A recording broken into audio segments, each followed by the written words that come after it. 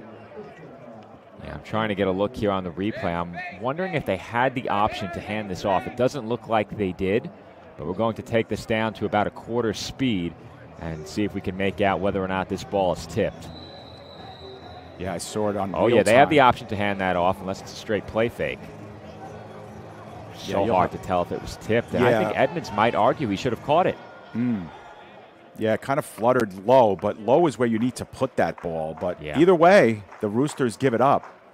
And on the first play here, a one-step drop, and Portia in open space is able to get held up about 3 yards shy of the first down before the whistles finally come through. But you know, the Roosters passed up on a field goal opportunity. If there's one kicker in this league, Joe, that you know has the leg from 40 to 45 yards out, it is definitely Anssi Ruhonen. Now, he struggled a little bit with his, precision in kicking, but they did pass up the opportunity to kick for 3 there. It would have been a 42-yarder. And quickly on 2nd down and 2, Fowler throws it. I believe that was a lateral behind him, and that's going to be enough for the first down. Justice Virtanen with his first target. That's a name we haven't said as much this year. Yeah. But he made some big plays last year and some really tough catches. And, yeah, that's close to a lateral. Maybe a parallel pass. Can you call it that? Yeah, I think so. Yeah, I just saw it back in real time, and that seems like that was the case.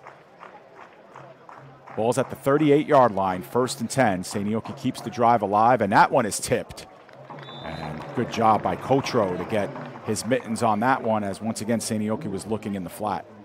And you can see, Dave, the game plan early for Seinäjoki, establish the ground game on drive number 1 and get the ball out of Fowler's hands quickly. They have not had many multi-step drops. He's taken a step or 2 back and then just looked to get the ball out. And there it is again, this time in the flat and working through a block and coming up with a gorgeous tackle that time. Number 32, Ani Karki, who's been doing it all year long. Tough with Portia in the open field, but that goes for naught. It'll be 3rd down and 10. And they're looking for ways to get the ball in the hands of Portia, but when the block fails you like that, there's nothing you can do regardless of how dynamic you are with the football in your hands. And Portia's as good as it is in the Maple League at making defenders miss. On 3rd down and 10, doesn't look like the Roosters will bring any pressure here. They don't, and they might have gotten Seinäjoki to flinch as well, and they'll back him up. We'll see what the exact call is here. But they are going to back things up. False start for the Crocodiles. It'll be 3rd down and 15. And I said it before on the last drive after they gained just a yard on their first down run. They've struggled in 2nd and long and 3rd and long.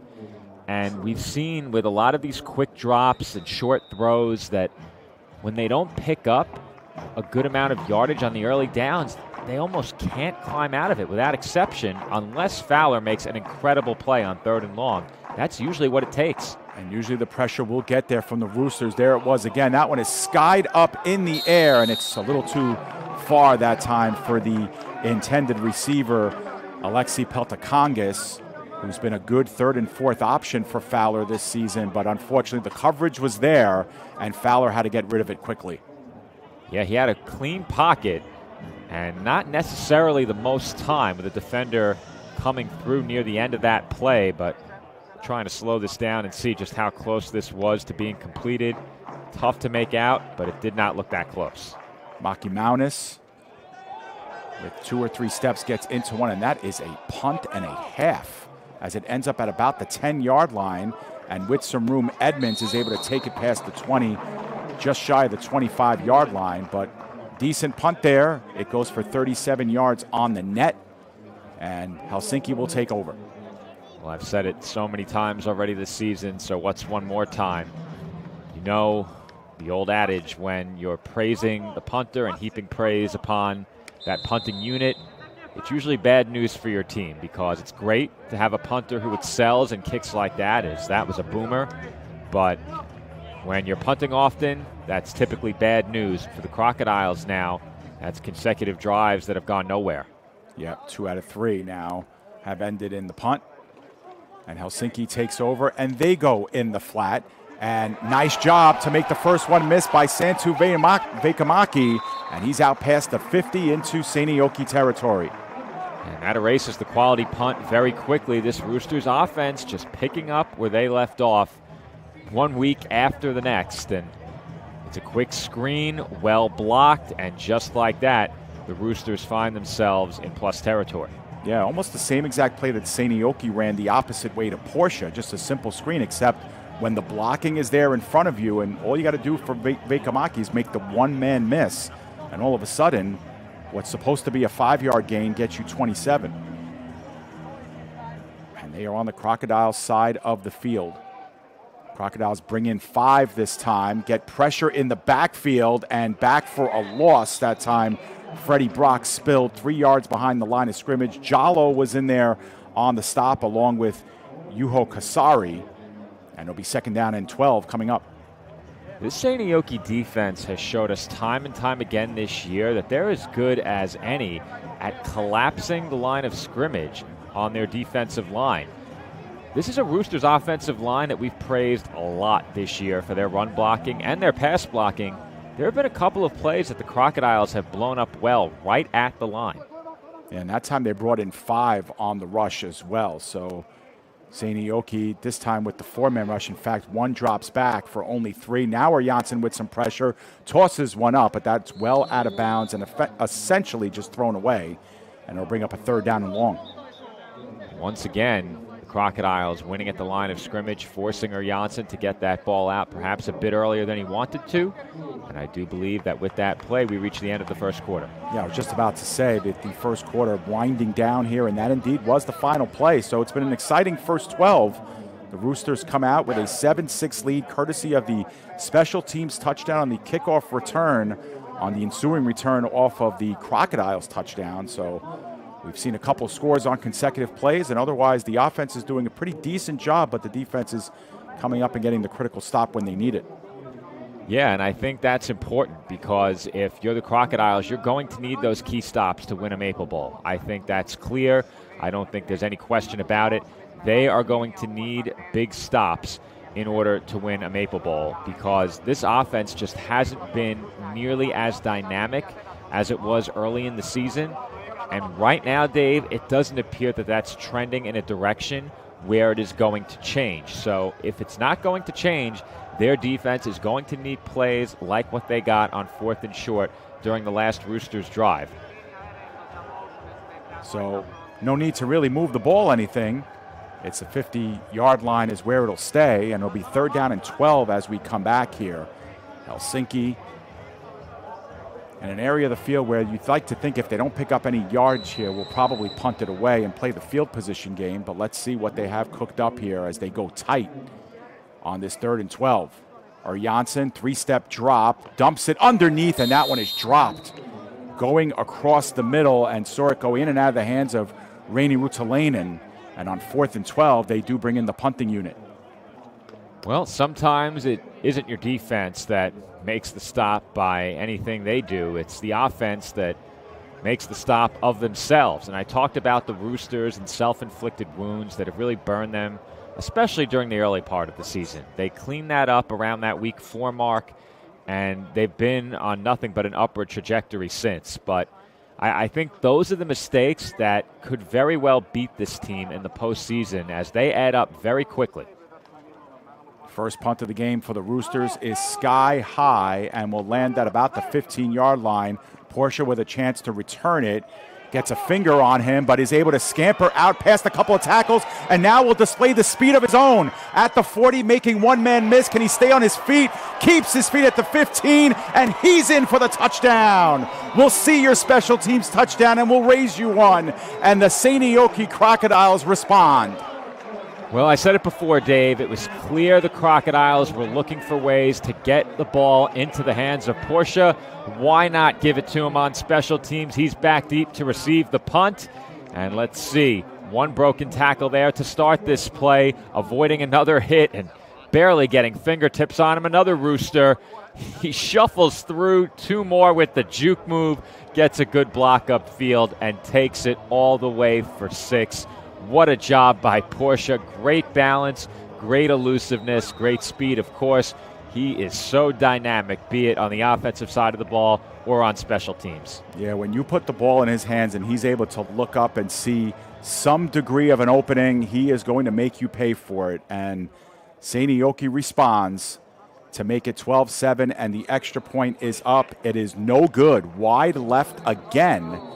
And so the score remains 12-7. As we have a flag that was thrown right at the line of scrimmage where there was a Seinäjoki player on his back. So we'll see what the result of this one is. Either way, both teams are going back to their respective benches. So let's see what the result is here. Personal foul after the play.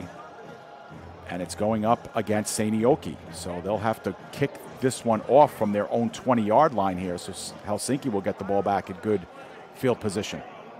And we've mentioned that the Crocodiles have had some issues coming into this game. Of course, the offense has been a problem against the other playoff teams. They really struggled in that game against Kuopio. In their second meeting with the Butchers, they really struggled. Just 7 points in each of those games. And I think if you add kicking to the list of problems, then all of a sudden you're really moving deeper into concerning territory if you're the Crocodiles, especially with this being your final tune-up before the playoffs. I think the issues that they've faced, it's very odd to see the way things have played out where, barring any significant injury to this team, they started off playing extremely well and have just gradually degraded as the season has gone along. It's been very curious to watch because there haven't been any significant injuries on this team that I think would account for what has happened to them over the course of the season.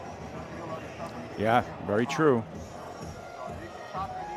And I think the Roosters' trajectory is a much more common one. Early season cobwebs to shake off and some things to figure out, but for a team that returned arguably the most important position on your roster in the quarterback, it's almost surprising the Roosters started the way they did. Yeah. No, we made mention of that as well during the season. Yeah, it was kind of an odd start for a lot of teams, really, and we always expect teams to get better and better as the season goes on and not regress, if you will. And that's kind of what we saw with Seinäjoki, especially in the games that we had them here, because the early season games, we were glowing about, the way they were moving the ball. And I think more than anything else is the eclectic nature of their offense, being able to, pull different cards out of the hat, so to speak. Whereas, sometimes on this level, you see teams go to that 1 or 2 things that work and stay there. The Crocodiles are just a little bit more eclectic with what they do. And then it kind of regressed there. And that game against the Steelers really was the low point, I think, of their season. As Helsinki now with Brock back to the ground game. Brock wanted a face mask call, doesn't get it, but he pulls ahead for 2. Yeah, and I think I personally would really like to see what the East City Giants would have looked like if they had the same quarterback for 10 games. Yeah. Regardless of who it was. I think if they had the same quarterback for all 10 games, there is a very real chance that they take one from the Roosters, and then all they needed is one more, and they had a shot to make the playoffs with that win total. Yeah. 0-step drop, and Rudalainen underneath gets the first down and a little bit more. Zapola brings him down with a little help from Akano from behind, but they'll move the sticks here. And you're right, Joe. Remember, the Giants only lost to Porvoo early in the season. I think it was week 2 by 1 point. I think it was 33-32 was the final there. And you just wonder what it would have been like with Kahari Lane there all year long. They finished 3-7, but I think they were a stronger 3-7. And heck, we covered the game that they had against Helsinki. They probably should have won that game. Oh, certainly they should have won that game. The second meeting, absolutely, they should have won that game. So with a fresh set of downs here, the Roosters stayed with 4 wide, and they'll move it over to Vekamaki here, and he's able to lower the shoulder and pull ahead for a gain of about 6 or 7 on that one, as he took Aurelian Germany out with him. Yeah, and one final point about the Giants, Dave. Not just the injury to Kahari Lane, but Norman Douglas Jr. did not arrive immediately following that injury to Lane. Yeah. And I really liked what I saw from him when we covered the Giants against the Roosters. I think if they had immediately transitioned from Lane to Douglas Jr., I think there's a very real chance that team would still have been alive for a playoff spot entering the final week. Yeah, it just goes to show how important that position is. You know, obviously not in the Maple League, but everywhere you go, but especially here, it made a big difference. Underneath, that's a dangerous throw by Janssen, and a good job that time on the breakup by Germany. But you almost think, Joe, if Germany goes purely for the ball there, he might have 6 points the other way. I think he probably does, and if not, it's because the receiver would have tackled him. And we've spoken about this with Janssen, and honestly, Dave, I blame the middle receiver for that one. Didn't block at all. But yeah, still, we mentioned Janssen susceptible to a pick like that each game, and you can't afford that in the postseason. On 3rd down and 3, a big play here. Loose coverage at the top of the field, and that one thrown into the back, and now a late flag there, as in was Hakila defending Edmonds, and Hakila kind of like bodied out Edmonds, never looked back for the ball, and I think that's what did it. That's the right call. He never looks at the ball. We're going to see it on the replay.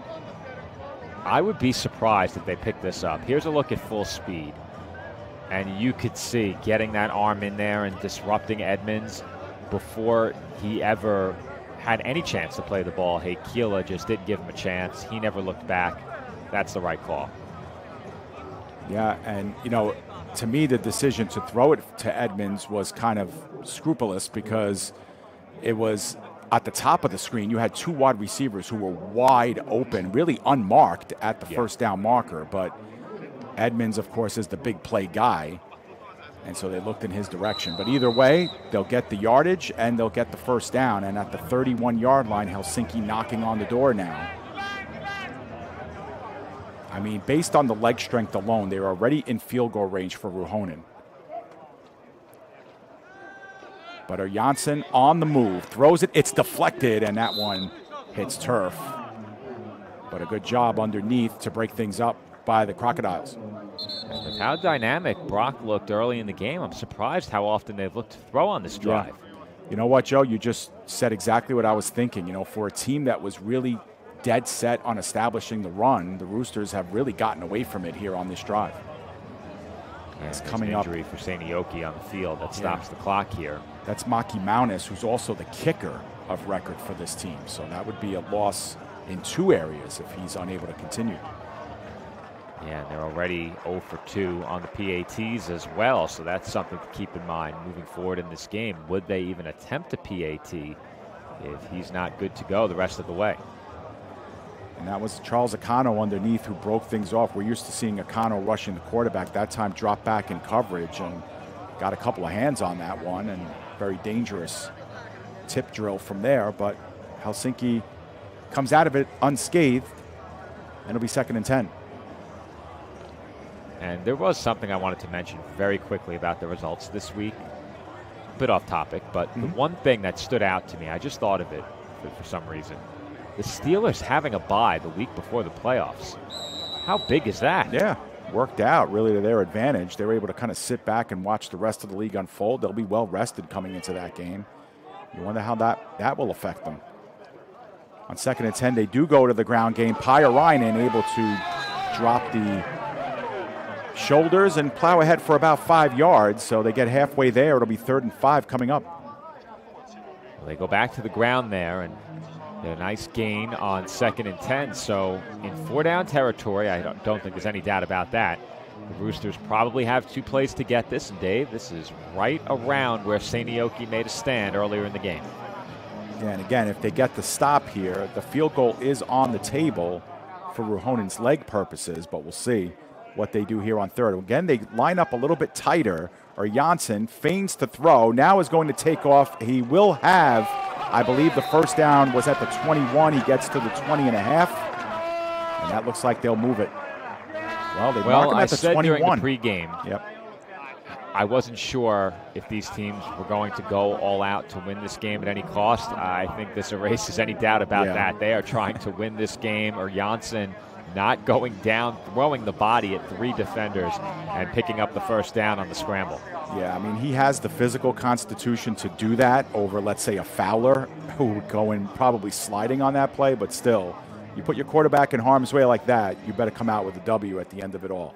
1st and 10 from just outside the red zone.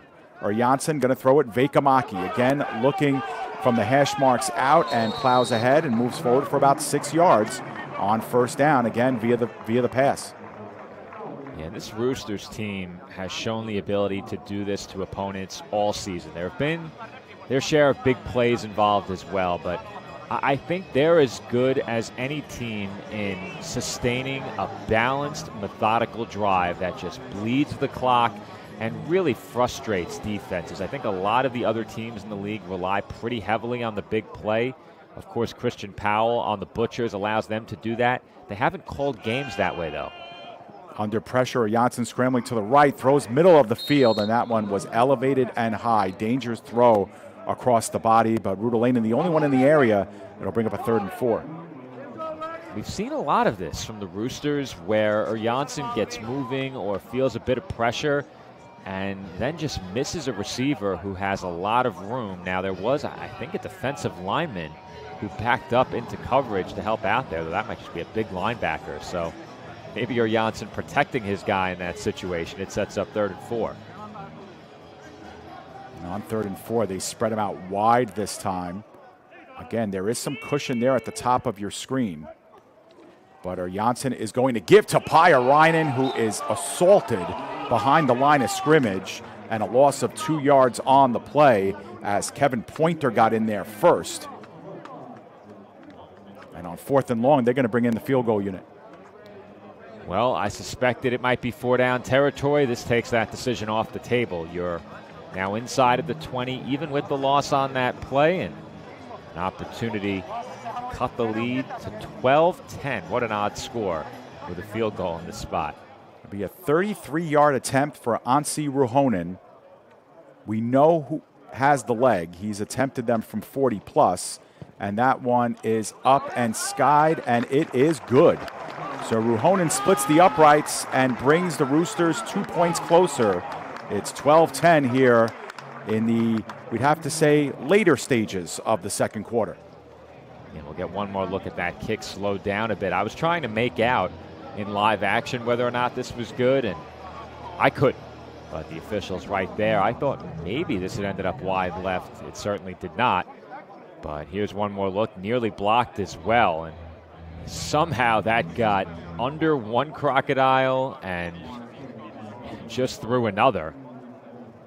And indeed, that kick is good. Really tough to pick up those uprights in the backdrop that is the Velodrome. Yeah, and of course, with Ruhonen's leg, that would have cleared 40, 50, maybe even plus on that kick. Just a question of whether he can keep them in line. That's where we've seen him struggle, but probably no one with a bigger leg in the Maple League this season, and I think it'll be evidenced on these kickoffs as well.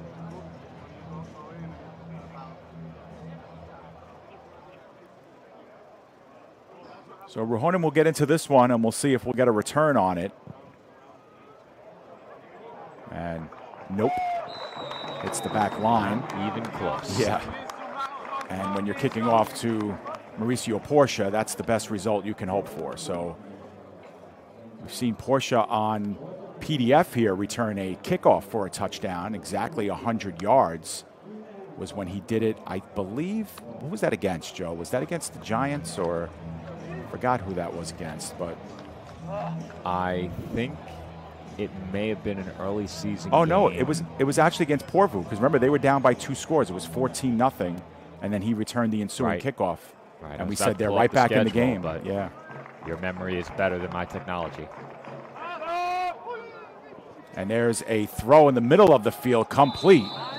And they'll move the sticks for the first down, as that was the first target for Joel Sarkela, who's joined the Crocodiles team, I believe, last week. and sees his first action here. He'll line up in the slot now on the near side as they'll continue to go 4 wide. The way they're hurrying makes you believe that time is limited here in this second quarter. They drop it off low, and Crocodiles wanted a flag there, but Porsche could not come down with it. Good coverage on the play by Ani Karki. Let's slow it down and see if perhaps Karki arrived a bit early. The Crocodiles thought so in real time. I did not think so. Well, Seinäjoki. Oh boy, he does grab him now. If he's within 5 yards, you're allowed some contact. Blomqvist plows ahead for 5 yards, so it'll be 3rd down and 5 coming up.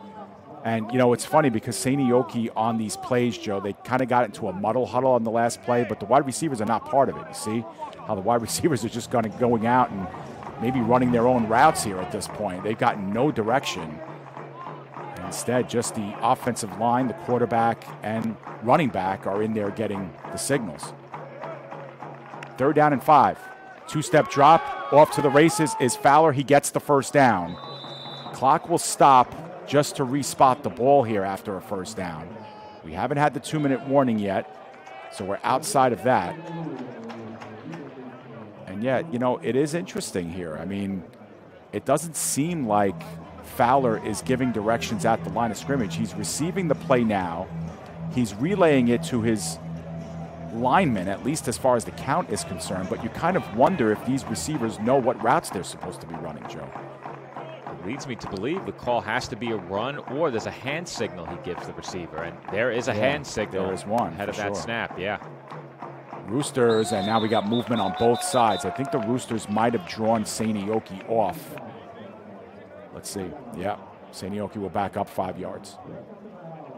Yeah, I would assume that if you're not bringing the receivers into the huddle, the call has to be a run, or you can initiate a screen or a pass play with a hand signal, as it appeared Fowler was going to do on that snap.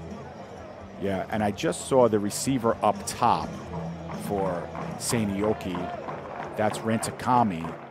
Get some directions from his sideline as well, so he might be getting his directions directly from the sideline.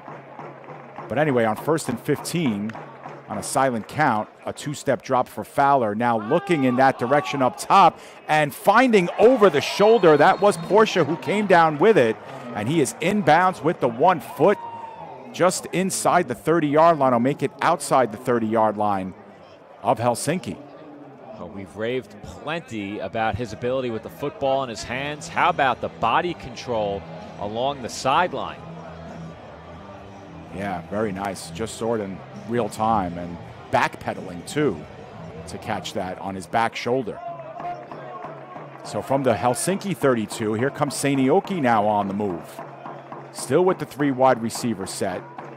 Blomqvist in the backfield, but the throw is out in the flat to Sarkela. Sarkela spinning and twisting up to about the 26, 27-yard line. Give him 6 on the play, 2nd and 4 with the clock moving. And I have to like what the Crocodiles are doing on this drive. I think this pace that they've played with has really helped them keep the ball moving and sustain a possession for the first time since their opening drive. They give underneath to Blomqvist, and Blomqvist pulls ahead and got about half of what he needed to get to the first down. So we're looking at about a 3rd and 3 coming up, maybe a little less. We've seen this from the Crocodiles at times in other games this season as well. This is the first time in this game that they've really hurried it up, and they continue to get to the line quickly. Be a 3rd and 2 coming up. A longer 2 as this one sits right outside the 34-yard line. 4 wide receivers, 2 to each side. Blomqvist to the right of Fowler. It's a 1-step drop and a quick throw, and it's broken up. Sarkela had it, bobbled it, and almost coming out with it was Katainen on the opposite end, but that'll bring up a 4th down. Yeah, and we've seen it throughout this first half. The Crocodiles trying to get the ball out quickly. When the defense knows that you want to get the ball out quickly, it really gives them an opportunity to drive down on those wide outs and get them hearing footsteps. That time, it's a pass that should have been caught. It's dropped, and now it's 4th down. And on 4th and 2, the option ran the other way on the reverse, and Porsche in open space has the 1st down and more. That was a real nifty play. Faked me out a little bit, and Porsche gets the 1st down easily. Credit to the camera operator for sticking with this one. A gutsy play call and a well-designed play. The Roosters defense thinking speed option. They all got moving in one direction. On the reverse, they go the other way, and wouldn't you know it, the ball ends up in the hands of Porsche. Ball spotted at the 13-yard line. The give underneath to Blomqvist. There's nowhere to go as he meets a wall of green and red. And first one to get arms on him was Christer Berg. No gain. And finally, things slow down for the Roosters just a bit. It's been a really good sequence of plays called by the Crocodiles, and Helsinki finally can regroup defensively. I think that's the longest huddle we've seen on this drive. Yeah, and remember, we are still not at the 2-minute warning yet. 4 wide receivers, trips at the top of your screen. Porsche is in the middle of that congregation, and now maybe this is the 2-minute warning. We will see on the official stoppage, and indeed, we have the 2-minute warning. Well, I think if you're Seinäjoki here, of course, there's no guarantee when it comes to an extra point, but if you put together a touchdown drive, you go ahead by at least 8. Another extra point opportunity, if they do attempt it, could make it 9. So we'll see if they're able to do so. We mentioned before that there was the injury to Malkimanis, and if he cannot attempt a PAT, do they have a second option?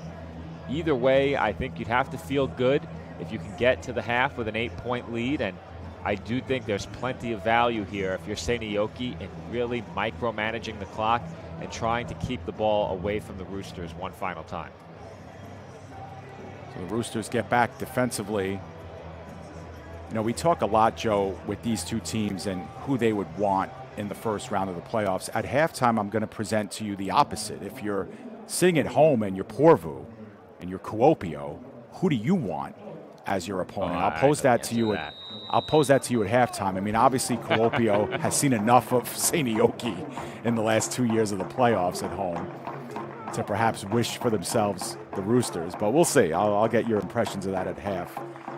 2nd down and 10, and going towards the pylon and wide open. Justice Virtanen had 2 steps, and Seinäjoki off of the 2-minute warning timeout score the touchdown and go up by those 8 points that you were talking about, Joe.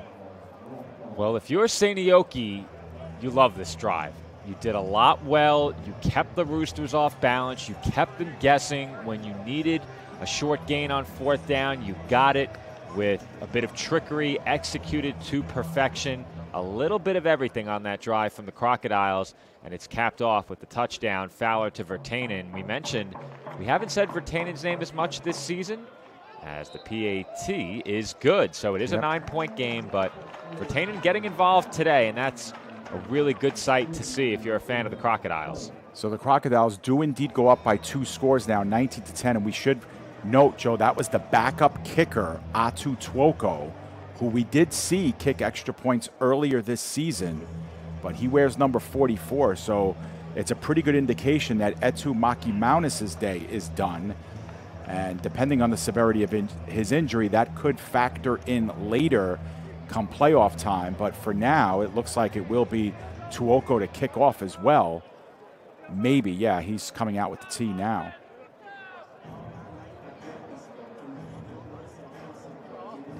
And there's now, still, I would wonder too if come playoff time, let's assume that Tuoko is perfect on PATs the rest of the way. Does he get the opportunity to then kick in the postseason? Yeah, it's a good question.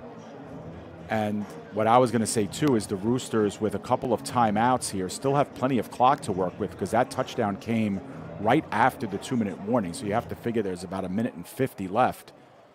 And still plenty of time, really, with 2 timeouts especially. That's a pretty decent kick that ends up at about the 20 and bounces to the 10, where it's taken by Edmonds. Edmonds, making one-man miss, got held up just enough for the kicker Tuoko to make the tackle outside the 35-yard line. So interesting to see how Helsinki plays this one here.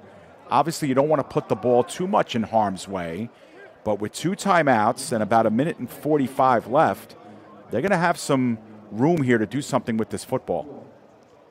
Yeah, and by no means do you pass up the chance to score a touchdown if you're the Crocodiles, but I mentioned it coming out of the 2-minute warning. I think if given the chance, they would have micromanaged the clock.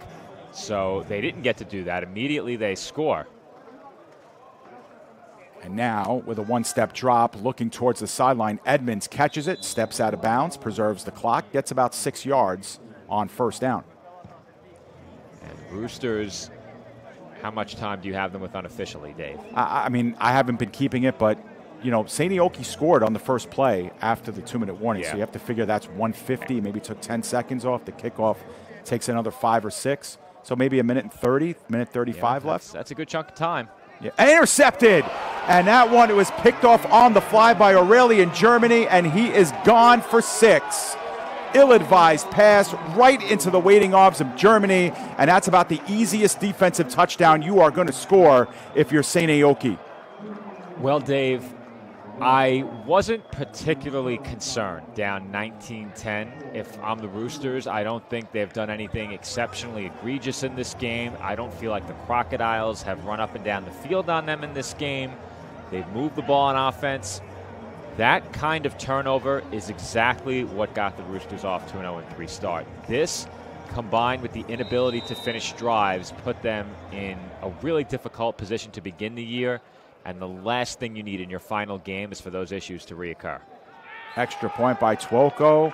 Doesn't have a lot of mustard on it, but it's enough to push through the uprights and make it a 26-10 game. And just like that, up by 2 with just over a couple of minutes remaining in the game, in the half, I should say. And within a span of about 30 to 40 seconds, you're up by 16. Full breadth of a couple of scores. And, you know, we said it, you know, Helsinki with 2 timeouts and a minute and a half at the least left. They have time to do something with the ball, but they don't want to put the ball in harm's way. And on their second play on offense, they put the ball in harm's way. Germany knew exactly what was being called there. He read it beautifully, stepped into one. Janssen never saw him in the zone, and that's about the easiest 6 you'll see. Yeah, and I think there's certainly a scouting component to that too. We've seen those kinds of throws from Janssen in the past where he essentially throws it straight to the defensive back. We know the Roosters have no problem nickel and diming you up the field with short passes and methodical approach. Even in that 2-minute drill, they complete a pass short on first down. They try to go short again on second down. The Crocodiles were wise to it. Again, another line drive squib kick ends up at the 10. This time it is being taken up the field by number 43, Atus Arto.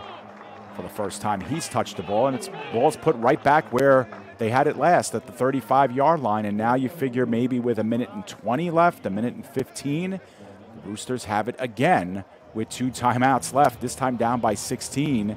How much do you want to gamble here? Well, I'm at a point in this game now where if I'm the Roosters and I get the ball to start the third quarter and don't score, and the Crocodiles manage to extend their lead to 3 scores, my starters are coming out of the game. Yeah, remember, they've only scored the 3 points on offense, too. Their touchdown came on a kickoff return for a touchdown.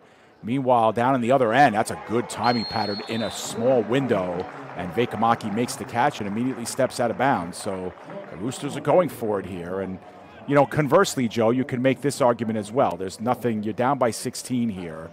You know, you got nothing to lose, really. You're making the playoffs either way, and why not go for it here? Yeah, they should go all out to score on this drive, any points at all. And then I think if they get anything here, as long as they don't give up a touchdown without scoring in the third quarter, they'll be in a position to win this. Again, another one-step dropper. Janssen doesn't see anything materializing. He's getting backside pressure as well. Unleashes one, and the catch is made by Brock outside the 30-yard line. The Roosters can stop the clock if they want to. It automatically stops to reset the ball. Now it should begin again. We do have a Seinäjoki player down, but they're just tying their shoe, so the clock is running here. Roosters taking their time getting back at the line of scrimmage, but they'll continue with 4 wide. Brock is in the backfield, and he will receive the handoff here. Powers, right side, gets to the hash. Is taken down after a gain of about 5 or 6. Clock is moving here, and now we will finally get some whistles as players take a while to get unpeeled, but I believe this will be a timeout by the Roosters. This Helsinki drive off to about as good a start as you could hope for. They get the big completion up the sideline, a good job of improvisation on the move by Janssen, and a good throw. The defender really putting a hit on him and driving him back onto the turf, and he stood in there and absorbed that as he was able to find Brock, and then a nice run by Brock as well. So I think if you're the Roosters, you would suspect they have at least, 40 seconds, 30 to 40 seconds, a timeout, and they have it at the 26. So certainly a touchdown very much in play here. And if you score, is it too early to go for two? Oh, I don't think so. I say no, because it's a game that essentially has no bearing on whether or not you make the playoffs. So I'm 100% going for two. I have a feeling that they might not if they score.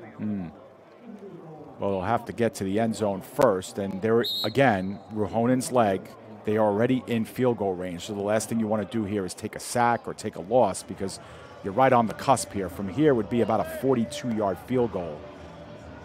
So at the very least, you have to stay in this area of the field. But obviously plenty of time, especially with the one timeout left, to draw a little bit closer.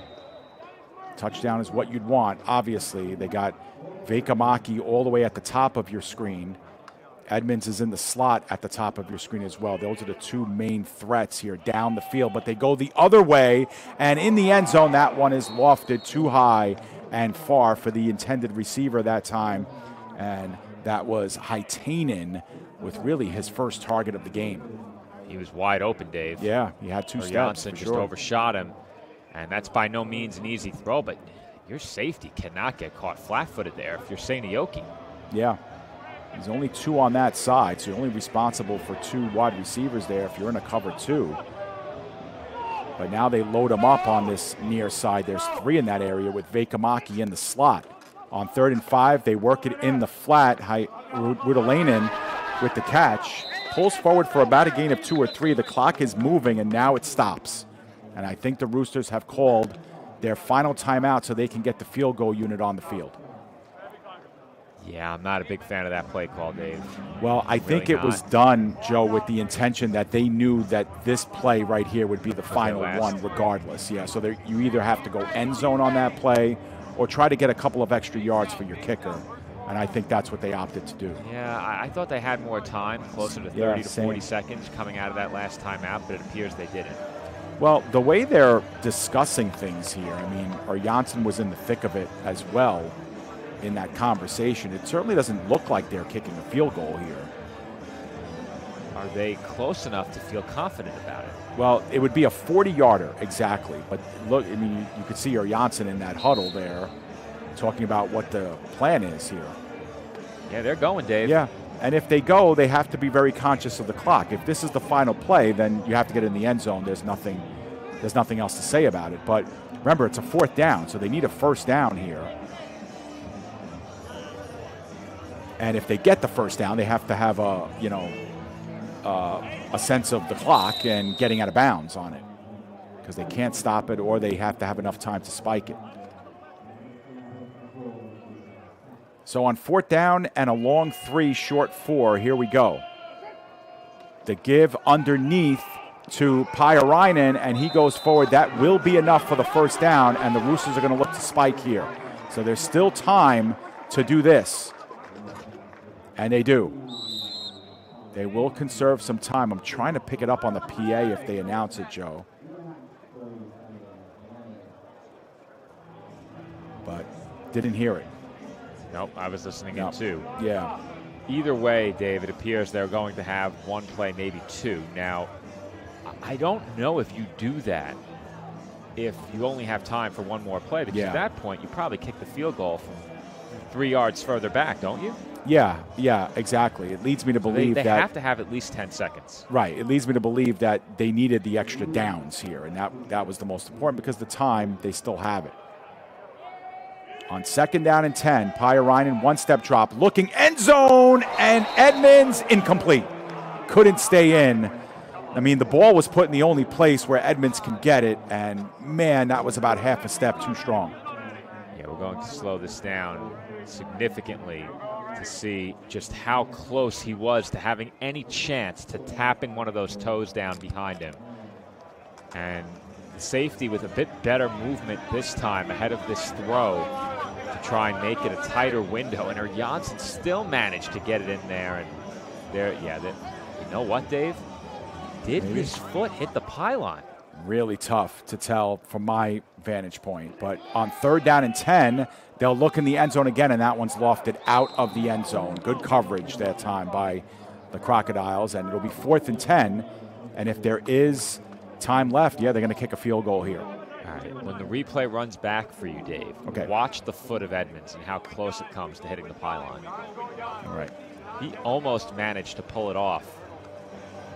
If his foot hits the pylon while his body is in flight, is that a good touchdown? I think his toe just missed. Wow. Man. I'm seeing it now as we get a timeout as Seinäjoki's going to ice the kicker here. Yeah, I'm seeing the super slow motion replay now, Joe, in real time. And what an extension.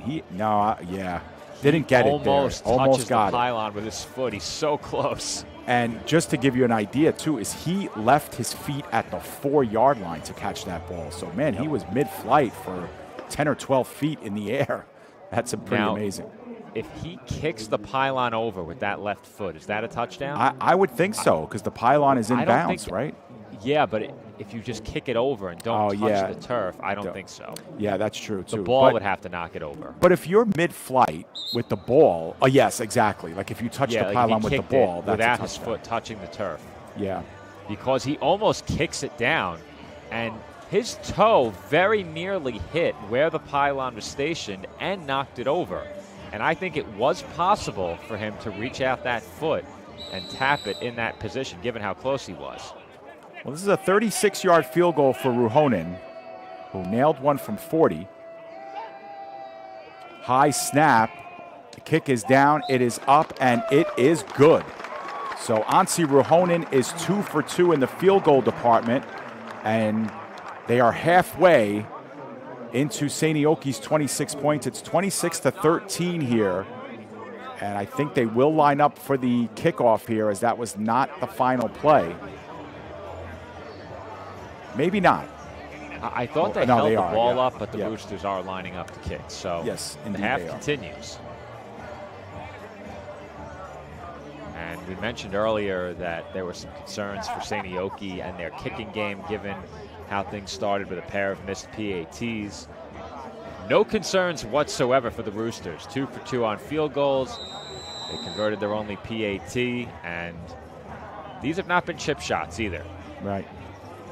And, the Roosters, are going to go into the halftime break down on the scoreboard on their home field. But I think following that pick 6 touchdown, even though they only get 3 of those points back, it's a little bit more of a shot in the arm for their offense to have hit on that right before the half here. Cut it to 13. You're still down by 2 scores, but doesn't put enormous pressure to get the 2 touchdowns and the 2-point conversions a little bit later.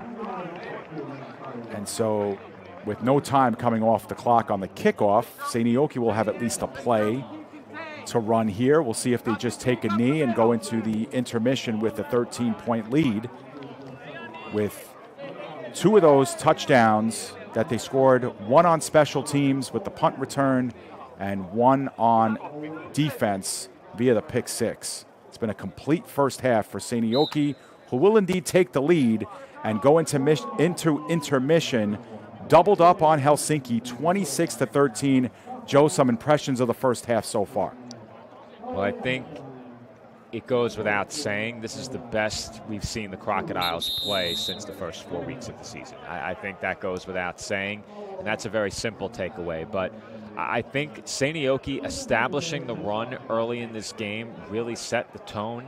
Even though they ultimately fell behind 7-6, they showed the Roosters that they're willing to run and could run it. And I think that helped open up some receivers when they needed them in the passing game. They've looked for the quick, one-step drops, get the ball out of Fowler's hands quickly, but when they did throw downfield, they were able to connect with Portia. I don't think this Crocodiles team is going to need too many of those big passing plays to make some noise in the playoffs.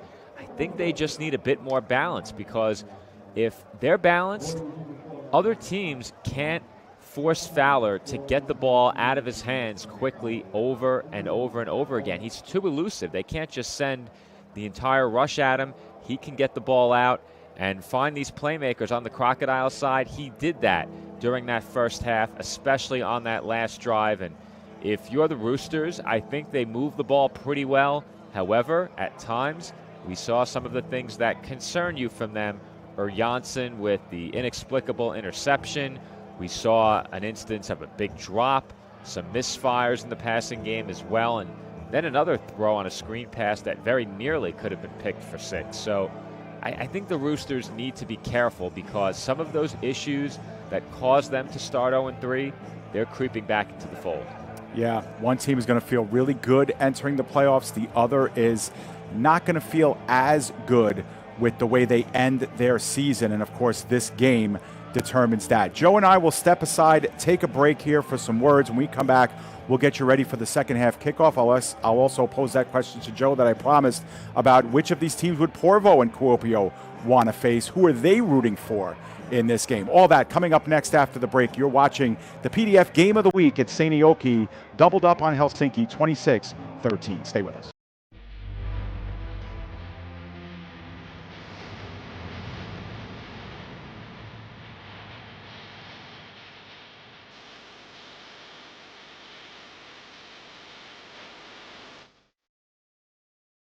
The PDF Sports Network is officially seeking sponsors for the 2026 Vaahteraliiga season. The Vaahteraliiga is the top professional American football league in Finland, and now, for the first time, is available in the English language and in the U.S., courtesy of PDF.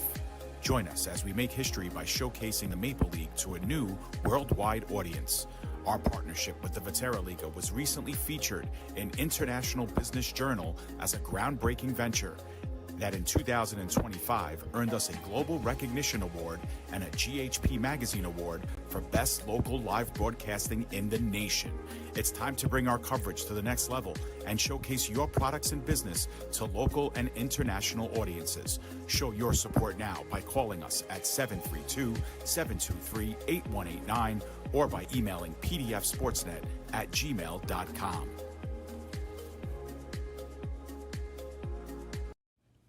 Attention local businesses and professionals. Isn't it time to elevate your game? Now you can advertise your business or product on PDF Sports Network. Your ad will appear on all of our broadcasts, including this one.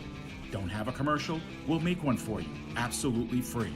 What better way to showcase your product and brand while supporting the best local sports, teams, and leagues? Call now at 732-723-8189 or visit us at pdfsportsnet.com.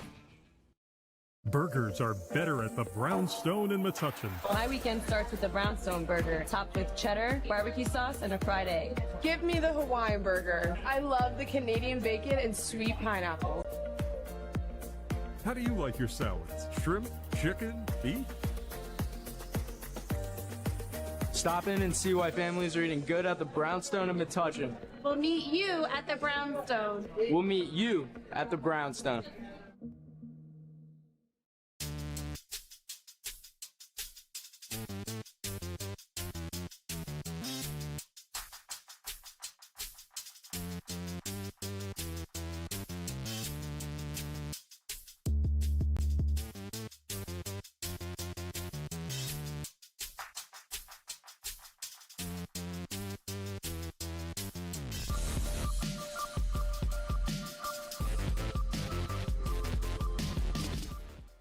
Refined, restorative, results-driven. At CMX iMed Bar, we blend medicine, aesthetics, and wellness into one luxury experience, led by Dr. Angela Roque. Located in the heart of Pier Village, Long Branch. Visit cmximedbar.com or text 9089232694 to look better, feel better, live elevated. Great having you. Incredible women. I wish they had those kind of cool careers for women when we were growing up. So in this flashback, we're all the same age? Yeah. What does everyone want to be when they grow up? If I say 2 jobs, do I get extra credit? No. I want to make immersive video games. I want to revolutionize 3D printing. I want to analyze data from the cloud. I want to be a meteor. You mean meteorologist? No. That's great, Al. Follow your dreams. For the record, I was a baby in the 70s. No, I'm right. The podcast that uncovers the origin stories of some of the biggest names in sports, media, and entertainment. Nick Durst here along with Joe Calabrese. Here we are, 200 episodes later, about 150 episodes with guests, our friends, soon to be your friends. Well, it's pretty clear, Joe, that it's all about You Know I'm Right, the podcast. That's my You Know I'm Right moment. Wanted to do a podcast, and everyone was like, what are you, crazy? Who's going to listen? You're not going to get guests. Well, guess what? I'm the best when it comes to getting guests. You could vouch for that. I am so happy that you asked me to do this. I couldn't have been more thrilled. And follow us on socials. Check us out. I promise you, if you want to work in media, whether you work in media now, whether you want to quit your job and work in media, come to us, and I promise you, we will get you on the right foot. That's what it's all about, uncovering the origin stories of some of the biggest names in sports, media, and entertainment. Keep it locked on You Know I'm Right.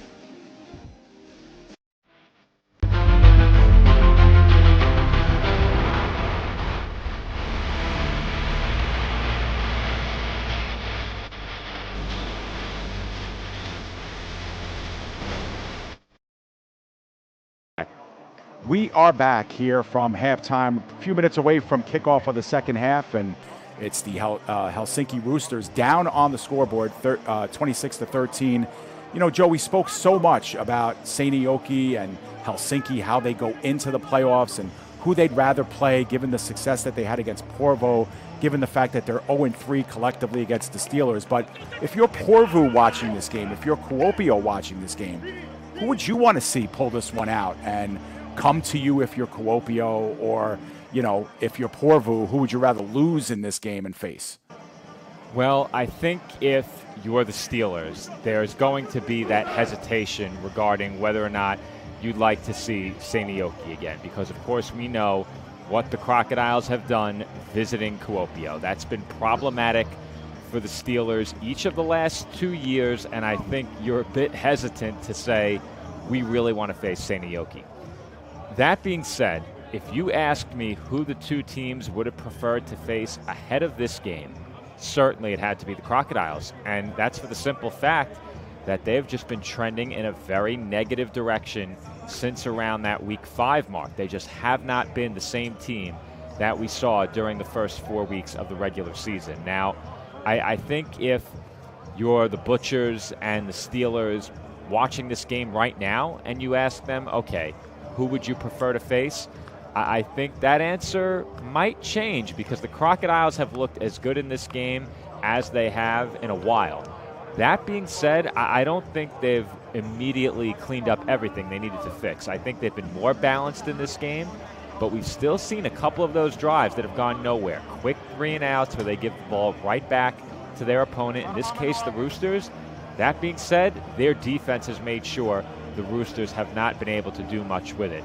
And Dave, before kickoff here in the second half, I very quickly need to cut the feed. You and I need to get back in sync momentarily. We'll have kickoff from the Velodrome in just a few moments. All right, we are back here just moments away from the second half kickoff, where the Helsinki Roosters will get the ball first, and probably advantageous for them being down on the scoreboard here, 26-13. All things considered, they did score the final points of the first half, that pretty good drive to end the frame that ended with a Anssi Ruhonen field goal, his second of the game. And that got them to within 13. We'll see what they can do here on this opening possession. It's a big one here, Joe. It certainly is, and I think whether or not the Roosters score on this possession could dictate how the rest of this game plays out in a huge way, because I think if the Crocodiles manage to go up 3 scores, the Roosters very well could take their foot off the gas. Edmonds got bounced by his own teammate at about his own 35-40 yard line. He's able to head up and go left side before he's taken out inside of Crocodiles territory. We've seen some amazing kickoff and punt returns in this game. There's another one And the Roosters will set up shop at the Crocodile 45. Yeah, and just when you think, a team may be out of this game or momentum is really picking up steam in the other direction, a special teams play. In the case of this game, it's been some big returns, have been difference makers. Of course, the Roosters scoring on a return, on the kick return early in the game, the Crocodiles scoring on a punt return, and now the Roosters with a big return out across midfield sets them up at the Seinäjoki 45.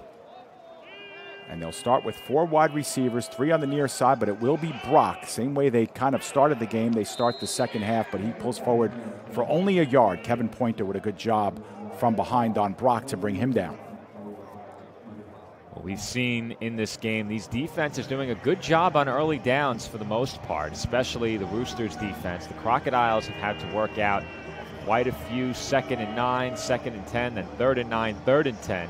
Helsinki now with a 2nd and 9 on their first drive of the third quarter. And on 2nd down and 9, they give it to Brock again. Brock attacks the middle of that defensive line. He's held up after a gain of 4 yards on the play. So it'll be 3rd down and 5 coming up.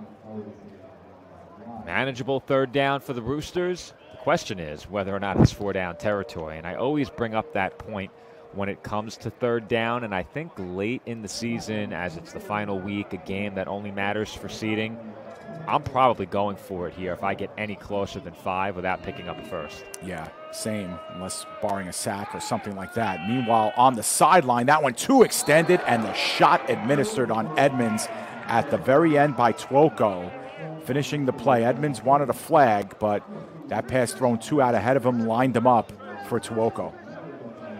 Yeah, it was a ball that was put in a good spot for the receiver to have a shot at it without risking the interception, but Edmonds got hung out to dry here, and that's a clean hit.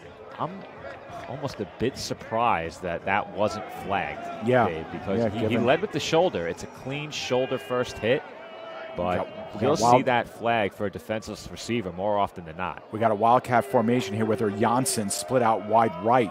And in the backfield, taking it himself and plowing ahead very close to a 1st down. I don't know if he got there. Brandon Gwinner, the backup quarterback. The ball spotted right at the 35-yard line stripe. They are moving the sticks.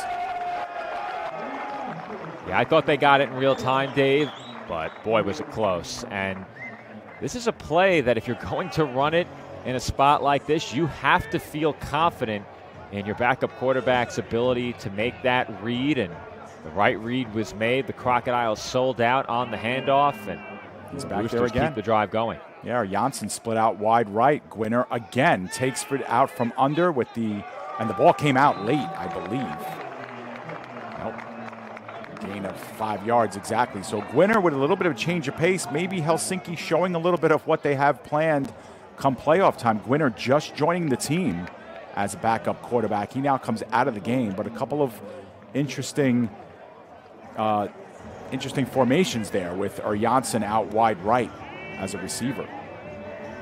Yeah, and, I think you get a lot of praise when stuff like that works, and work it did. Back-to-back plays, nice pickups, 5 yards on each, and a whistle came in from the far sideline here. Yeah, they just want to respot the ball here in the proper place. They were backed up a yard. But Janssen is back in there in the backfield along with Brock. Freddie Brock to his right. Tough snap, but the give is to Brock. He plows forward for a gain of about 3, gets close before he's wrapped up by Leonardo Lundberg making his first tackle, and he was helped out along the way by Luka Heitala. 3rd and 2. 3rd and short this time after a 3rd and 5 was turned into a 4th and 5 just moments ago, and the Roosters again with that slow, methodical approach. They did start in plus territory, but we've seen it time and time again. They are willing to run a lot of plays to score. Sometimes that's to your benefit, especially when leading. It's been to their detriment at times when playing from behind. Now a pass middle of the field, wide open, and Helsinki scores 6. Rene Ruutalainen was unmarked, Joe, and there was some type of breakdown in the defensive backfield, and the Roosters have now scored the game's last 9 points. Extra point forthcoming. They draw closer. And when you're willing to hand it off, Wildcat all these different running formations they've shown the Crocodiles throughout this game. You hit them with the play fake and you catch the linebacker flat-footed. That's exactly what happened on this play. Here's one more look. The play fake just freezes the defense, eyes in the backfield, wide open receiver. Yep, blew right by the defensive back in the zone. The extra point is good by Ruhonen, and we have a 6-point game here, 26-20.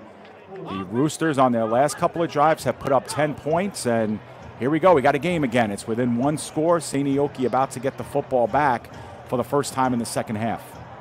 That was a really good job to reel in a high snap on that one as well. That very quickly could have gone awry with that ball getting past the kicker-holder combination there. But here's one more look at the touchdown, slowed down again. And it's more so the eyes of the defenders that end up in the backfield as opposed to being caught flat-footed and committing to the run. It's where the eyes are following that football into the arms of the back, and that brief pause there allowed that pass to be completed over the top of Sifiso Salama.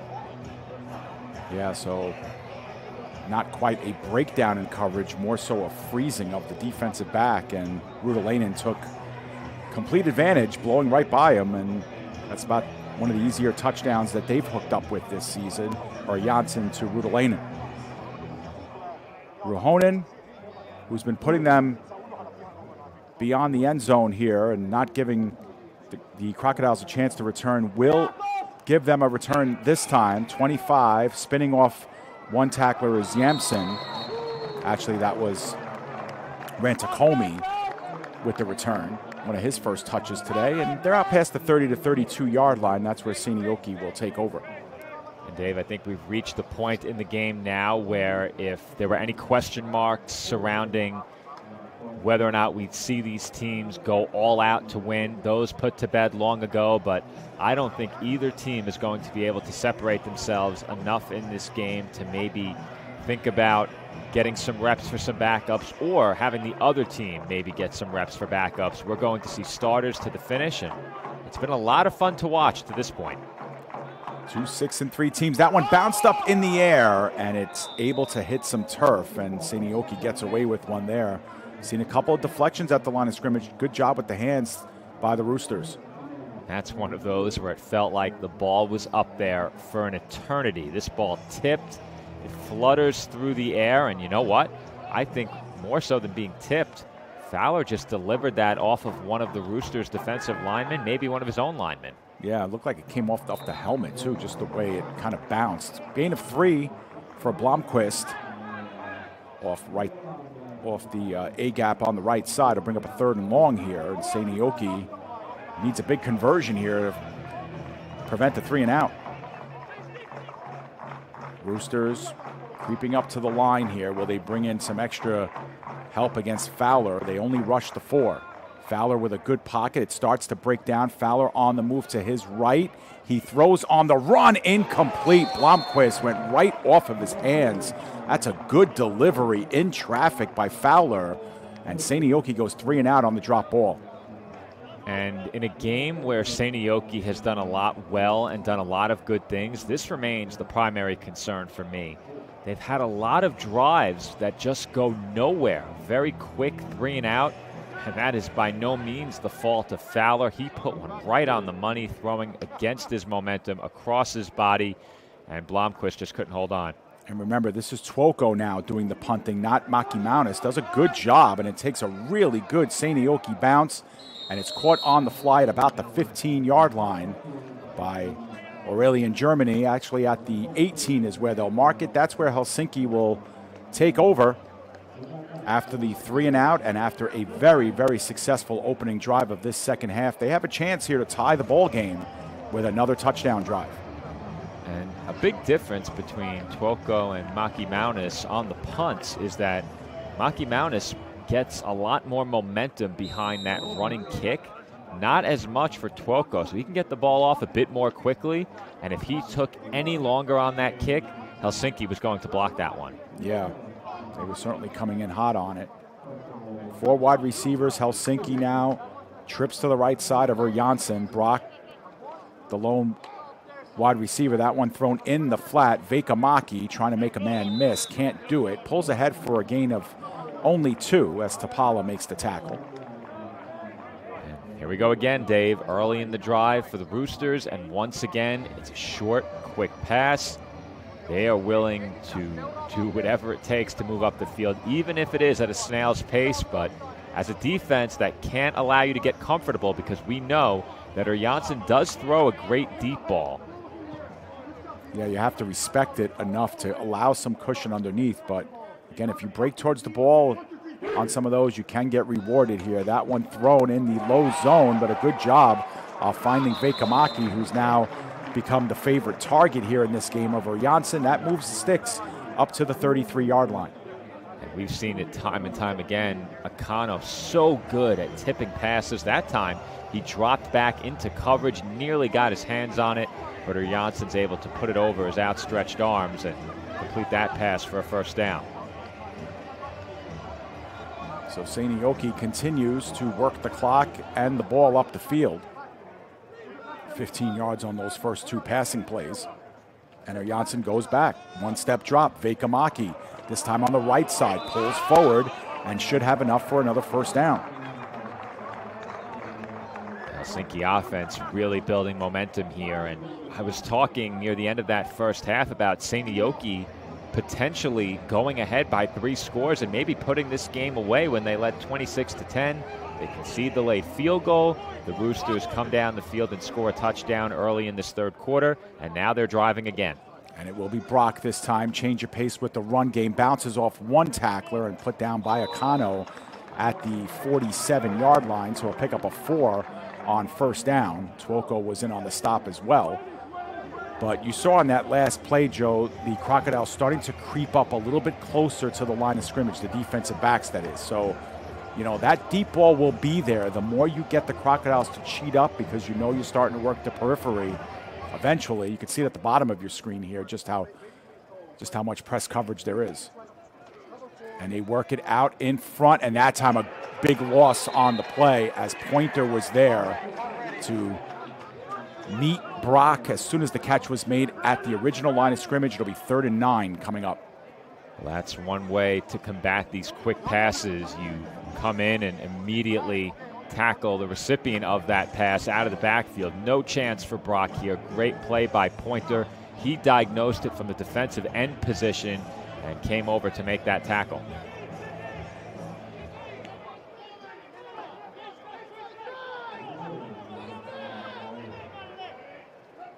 Five wide receivers for the Roosters. They bounce it over to Edmonds, who had the cushion and then is able to put the head down and spring forward for the first down. Big 3rd down conversion there for Helsinki to continue the drive. Now they work it into Crocodiles territory.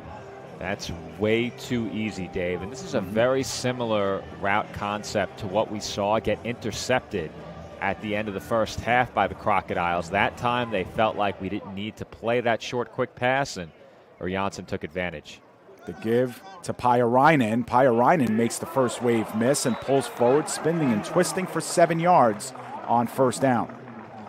His workload in this game has been much lighter than normal, and perhaps that contributes a bit toward what was a very explosive run right there. It doesn't go for a huge gain, but a nice pickup of 7 and good yards after first contact, spinning off a hit and picking up some extra.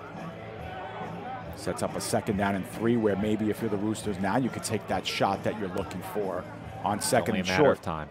Yeah. 3 wide receivers with a tight end on the left side, and there's a fake and a give underneath to Brock, who pulls forward easily for the first down. Needed 3, got 5, and the sticks move again. Now they're inside the 35 of Seinäjoki. I would love a tally, and I'm sure these stats are not accessible, but I'd love to know the average length of drive for the Roosters this year during the win streak in terms of number of plays. Even prior to the win streak in that loss to the Steelers, they put together a lot of drives just like this one. Yeah, 5 and 10-yard chunks. Perhaps no other team better at it than the Roosters. And now they look over top and wide open, making the catch, Rene Rudalainen, his 2nd touchdown in the quarter. And the Roosters have drawn even. It's 26 apiece. Well, we said it, Dave. It was just a matter of time. It was a matter of when they would throw downfield, not if. And this is around that area of the field where the Roosters typically like to air it out down the field. We've seen it off the play fake already in this third quarter. But Janssen, as I said, he throws as good a deep ball as any quarterback in this league. The issue for him has been more of those intermediate throws in a collapsing pocket. But when he decides he's going downfield, he puts great air on it.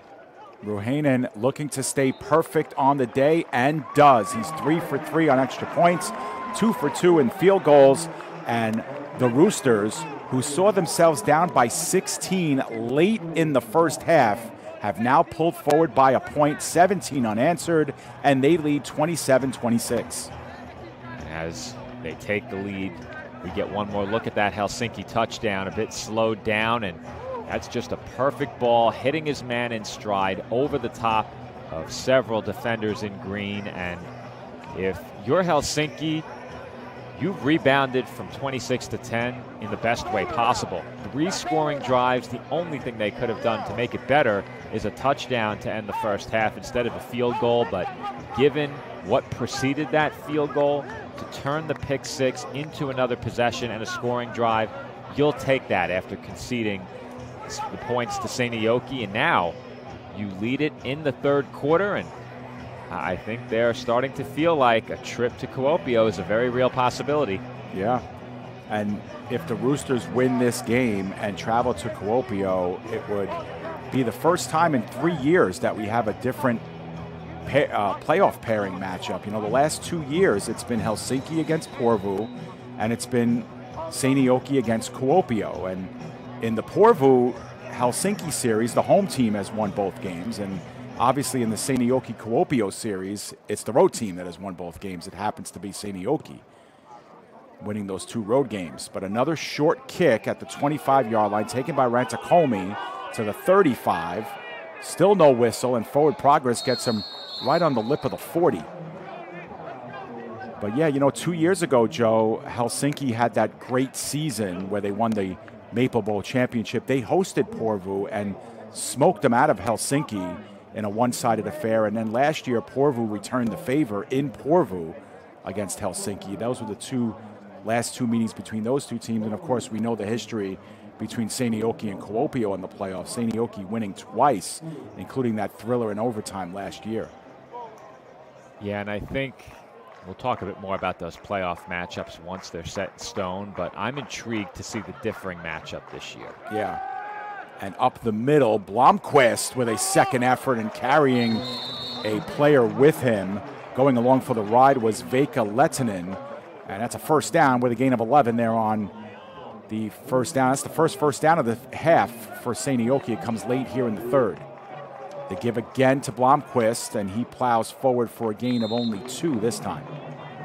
You cannot run replays with this Seinäjoki offense out there as a flag comes in. They have been quick to the line. Seinäjoki's number 63 threw a punch, Joe. Oscar Stromstead, on the way back up, punched one of the Helsinki players in the thigh, it looked like. And he might get tossed out of this game. Here's a look at that last sequence, slowed down.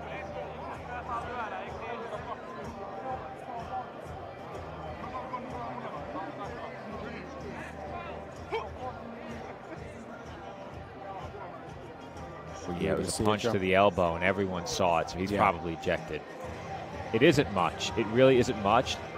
The player who was on the receiving end didn't even react, but I don't think they're going to let that slide.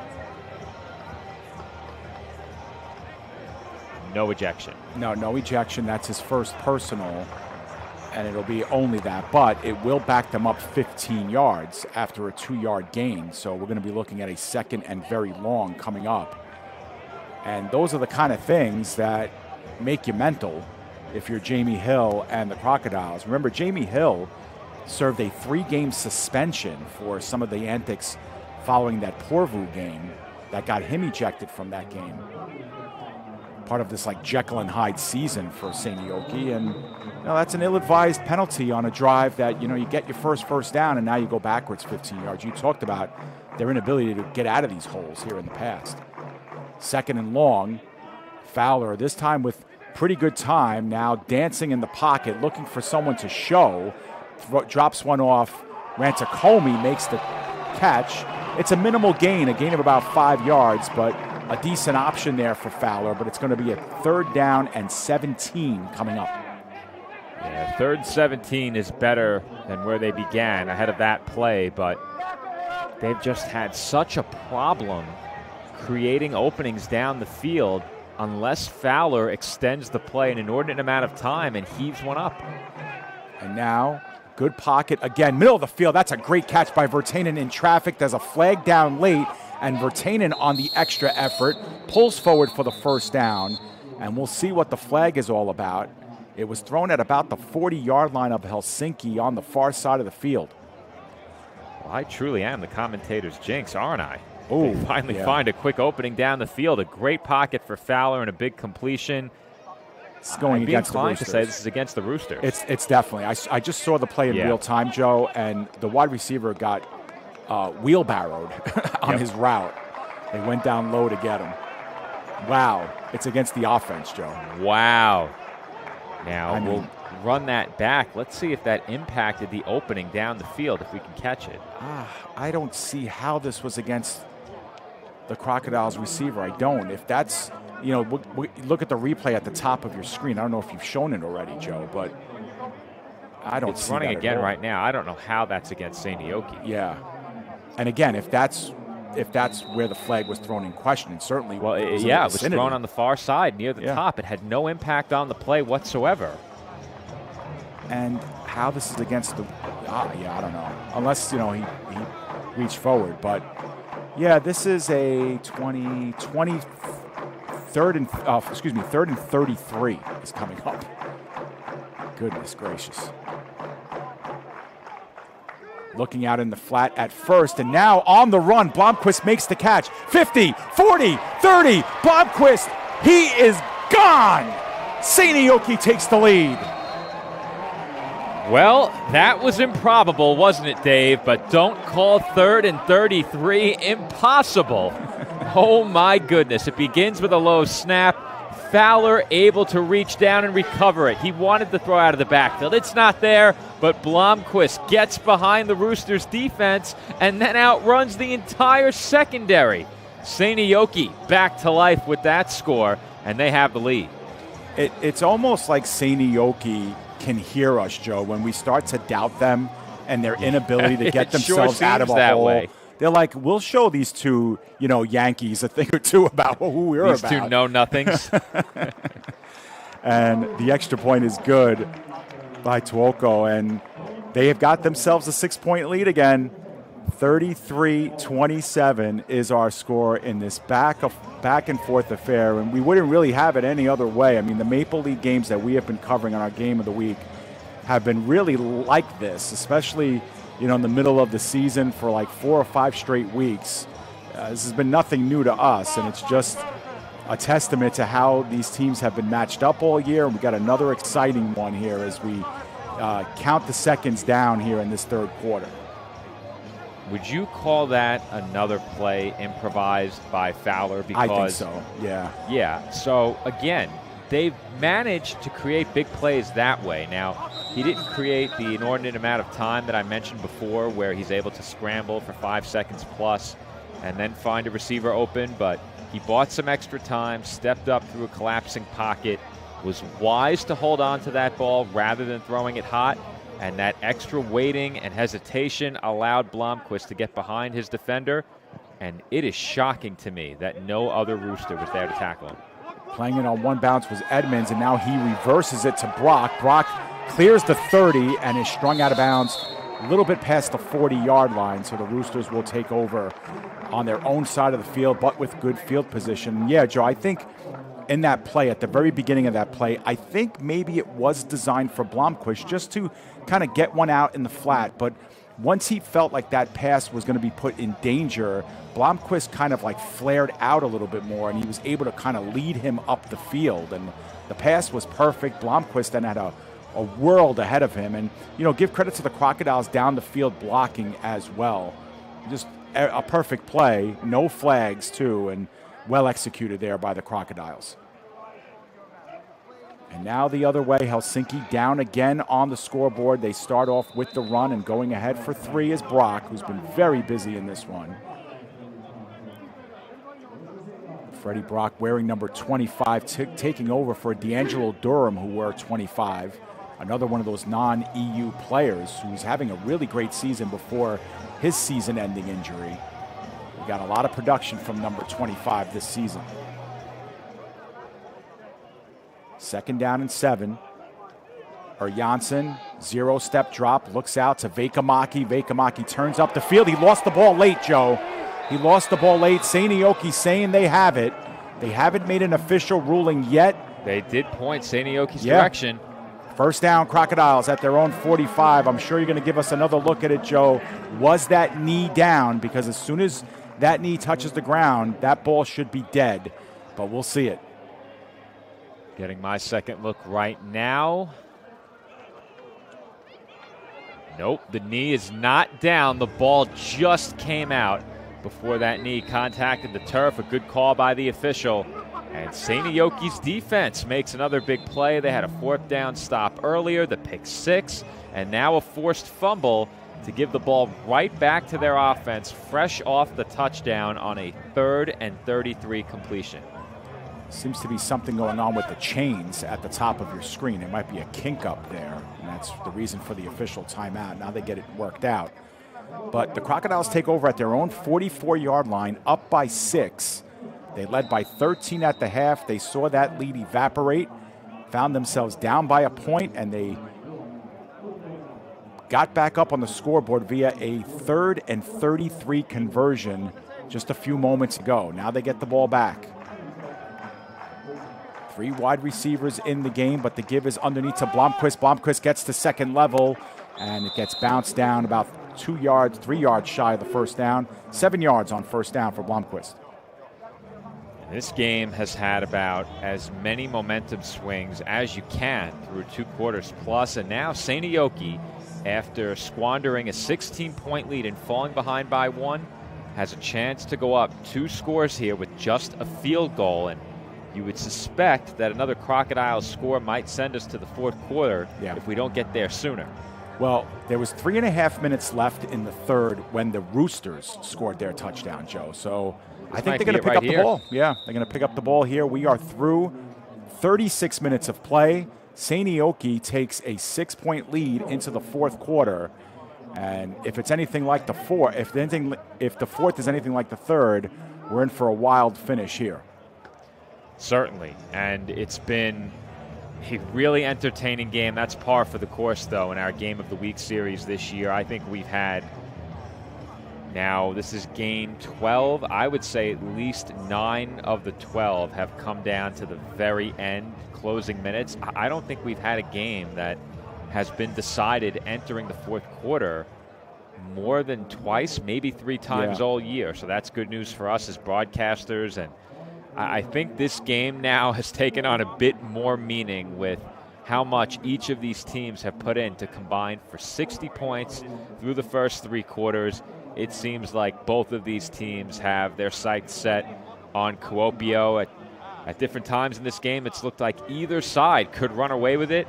Seinäjoki now with another chance to go up 2 possessions and the football just across the 50. Yeah, really important 12 minutes of play, not so much because of what's at stake, because both of these teams are playing in the playoffs next week, but with that momentum that we speak so much about. You know, Helsinki with 6 straight wins after starting the season 0-3. That's not easy to do.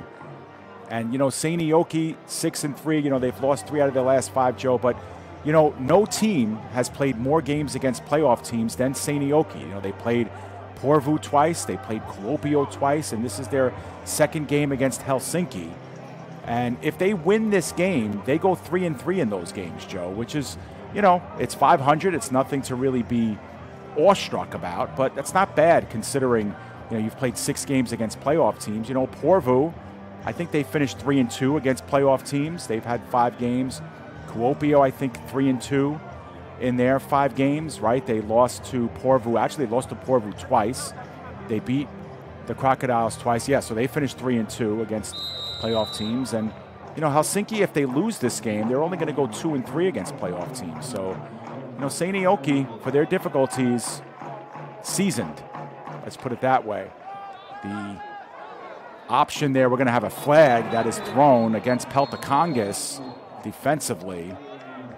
Perhaps a defensive hold or a pass interference is coming.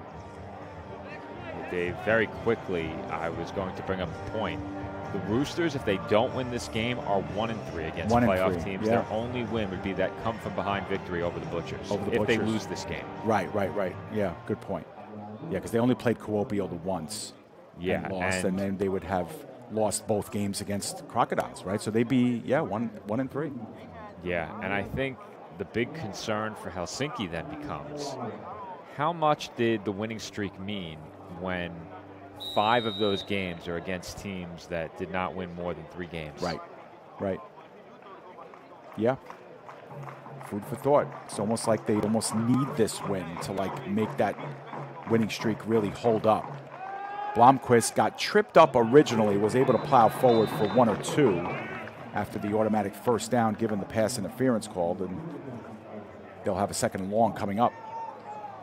And I think when you look at what the Roosters have done, you go back to that comeback against the Butchers, and we'll have to talk more about it a bit later, but what Butchers team did they see that week? Was it the retooled Butchers that are playing better, or was it the struggling Butchers? Fowler spinning and twisting and getting a pretty decent gain that time will put him really close to the first down marker. It'll be 3rd down and short, 3rd and 1 coming up. And yeah, it's a good point too, Joe. And even Seinäjoki, let's say they win this game. They finished 3-3 against playoff teams, but you had that game against Porvoo where the game was 7-7 going into the 4th quarter in a rain-soaked game. You had that really bad loss to Kuopio, but the week before in Kuopio, they only lost by 2 points, 35-33. So could they have been better? Second effort for Blomqvist as he's able to reach over the first down marker and extend this drive. And Dave, I felt okay about Seinäjoki until that game against Kuopio 2 weeks ago. Agreed. I said going into that game, they are trending in the wrong direction, but you look at the losses that they've had. They've come against quality opponents, and they haven't been any lopsided, completely one-sided defeats. That game against Kuopio was pretty one-sided. Yeah, and no, you said it. You were very, I'll say it after this play here, 1st and 10 coming up, 4 wide receivers in the game. Quick one-step drop, but Fowler is running all the way past the 20-yard line and will slide, gets hit hard after the play. There comes the flag. And that'll add half the distance to this one. He got tripped up at the 17 enough for the first down anyway. But, Joe, getting back to that statement, you were really down on the Crocodiles after that game for good reason. I was too. But you also said in that game something very poignant. You said you'd be a fool to take this team lightly, too, after that loss, because they still have all the tools and all the makeup to really, do damage, because talent-wise, they have it. And, they've proven that they can bounce back well. So, you said those 2 things, and I think they're holding up pretty well. Yeah, I think Seinäjoki, the biggest issue for them all year has been their inability to consistently run the football. And in this game, they've done that. We know they can make plays defensively. We know Fowler can make some incredible plays with his legs and with his arm. They can rush the passer. They bat down passes at the line of scrimmage as well. They really have playmakers in all areas. They just haven't been able to put it together with consistency. And now, right off the jump, that one off the back of the helmet of the defensive back that time. Good coverage by Ikahimo on Peltokangas on 1st and goal. The Crocodiles were looking for that front pylon.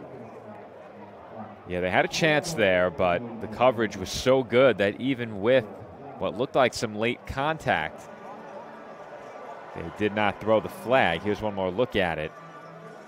Yeah. There's a bit of contact there, some hand fighting near the line of scrimmage, but no flag. So it'll be 2nd and goal now coming up for Seinäjoki. Ball spotted just outside the 8-yard line. In motion is Portia, and that snap goes errant. Fowler picks it up. Might want to just throw this one away. He's on the run. The throw towards the goal line incomplete. Rantakomi was the intended receiver. Well covered. It'll be 3rd and goal. And that had danger written all over it. It sure did, but this is a great play for more reasons than one, because we mentioned it earlier.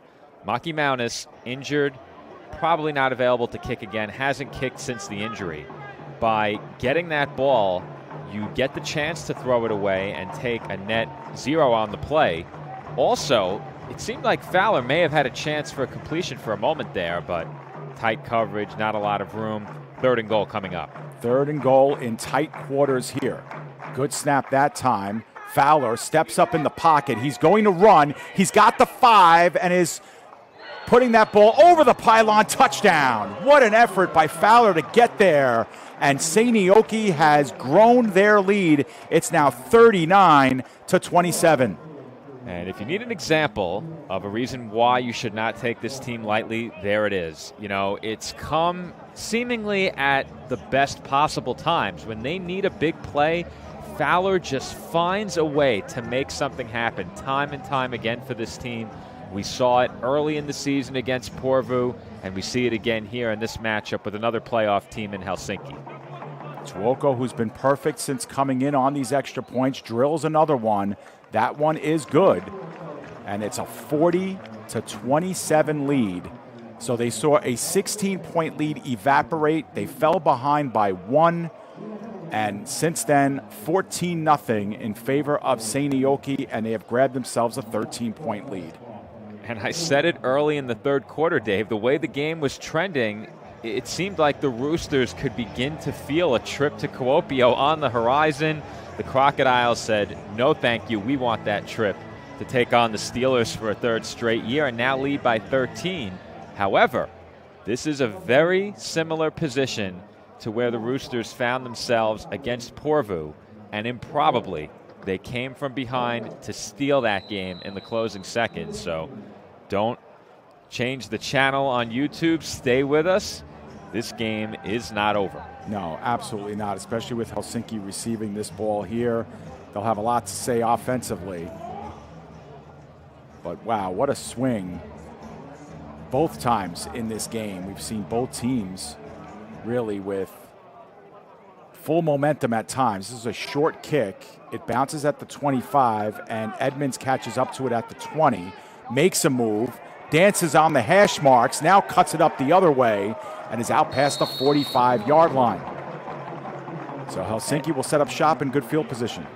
Edmonds did a really good job to scoop this one up almost one-handed and pick up some momentum as he did it. So it's really hard to get behind one of these squib kicks and receive it with any momentum. And picking that ball up in a very awkward body position, he got just enough of a running start to gain a burst up field, and he accelerated straight through the Seinäjoki kick coverage. They've had no answers for the Roosters in the return game. Yeah, something to consider going into the playoffs as well. The return games have been strong by both teams, but the coverage not as good, as Brock is able to bounce one, and he finds some daylight, spinning off of a tackle and gains the Seinäjoki 35-yard line. That's a good, healthy run of 20 yards on 1st down, and just like that, Helsinki knocking on the door. Roosters have been nothing if not consistent in their plan of attack on offense, willing to hand the ball off and throw it short on early downs. They work their way into plus territory, and as they get closer and closer to the red zone, that's where they've taken their shots down the field. And look at the Crocodiles' defense. They have 6 well off the line of scrimmage here. Janssen basically wasn't pressured for a while, finally felt it and threw one at the laces of Vekamaki. No play to be made there. 2nd and 10 coming up. And if you're Janssen here, we're going to take a look at this very slowly, only because of the look that Seinäjoki came out with defensively. They have 6 players well outside of the box in coverage downfield. Immediately, I'm looking to check that play, especially given the fact that it turned out to be zone coverage. If they threw a quick bubble screen to the outside there was a lot of room to work with. All things considered, Janssen took a pretty big shot on that last play too. Driven hard into the ground. 2nd down and 10. Janssen now at a 3-step drop. Steps up in the pocket, looking for the home run down the field. Way too much mustard on that one, as he was looking for Rutanen on the hookup for the 3rd time today. Yeah, that almost looked like a throwaway with how far overthrown that ball was. Uncharacteristic of Janssen. Curious to see here on this replay if there was room in the front side of the end zone. And yeah, I'd say so. I'd say so if he puts that ball toward the pylon. Right. Yeah, I agree. Looked like if that route gets flattened out a little bit, the play is there to be made. But it's 3rd down and 10. 4-down territory here for Helsinki, down by 13. Janssen, good protection. He's now going to run with it and gets a modest gain of about 2 or 3 before he's shuttled out of bounds. And it'll be 4th down and long coming up. Yeah, and Dave, I'm shocked, given the looks that Seinäjoki was showing the Roosters at the line of scrimmage, that they didn't check into a run play at any point here. Now, the empty backfield makes that difficult on 3rd down, but Seinäjoki is parked 7 to up to 15 yards down the field in the secondary. And here's that tight formation again, Joe, that we've seen a lot of different looks from here with from Helsinki on 4th down and 7 coming up. A little bit of pressure in the middle of the field, incomplete. Good coverage that time by Safiso Salama, who's been victimized a couple of times, but the Crocodiles defense holding up nicely. And with a 13-point lead, the offense takes over here for Seinäjoki. It's almost as if once Helsinki got into Seinäjoki territory, a switch flipped, and they just decided we're not going to run the football anymore because with how it worked out on the first play of this drive and how it's worked out all game, they've had plenty of success, but it seems like they've been determined to pass it once they get inside of the 40. And they elect to throw it 4 straight plays, quarterback run as well in there, but nothing doing. And Seinäjoki has a chance to put this game away. Yeah, and they've also have had success running the football. That time the Roosters came in on a run blitz and Blomqvist was held for just a yard, so it'll be 2nd down and 9. But obviously the clock now becomes enemy number 2 for Helsinki because they still need to score twice. And you have to figure we're still in the front half of the 4th quarter, maybe perhaps not after this drive, but still Helsinki needs a 3 and out here. 2nd and 9, they'll go with 3 wide here for Seinäjoki, 2 at the top of your screen. Silent count here. Fowler looking for the ball, finally gets it. Looks on the near side, a pump fake, and now they're looking for the home run. Virtanen, and that one is thrown over his head and out of bounds. Virtanen got the good look there and made the nice move on the pump fake, but they couldn't hook up. And if this one is on target, that might be the dagger. Virtanen had more than just a single step. Quick out and up, and yeah, if that ball is in the field of play, in a good spot, leading Virtanen up the field rather than toward the sideline, that's probably ball game. Next week, Joe and I will be in Porvoo and in Kuopio for the playoffs. Who they face will be determined by the outcome of this game. And on 3rd down and 9, Seinäjoki looking to slam the door on Helsinki. Out of the shotgun, Fowler under duress, throws it away, and it'll be 4th down. So Roosters Helsinki needed a 3 and out. Yeah. Yeah, and it's another one of those drives that ends in a very quick 3 and out. And, with that throw on 2nd down, it didn't need to. They had a big opening there. If that's put on target, then that drive is out across midfield and perhaps then some. They're going to call it. If you're the Crocodiles, I think one of the big areas of concern they need to clean up is these drives that go absolutely nowhere and immediately result in a punt. Right, and it only took about 30 or 40 seconds off the clock because they had the 1st down running play, and then the next 2 were incompletions, and we have a grounding call against the Crocodiles, so they'll back up 10 yards.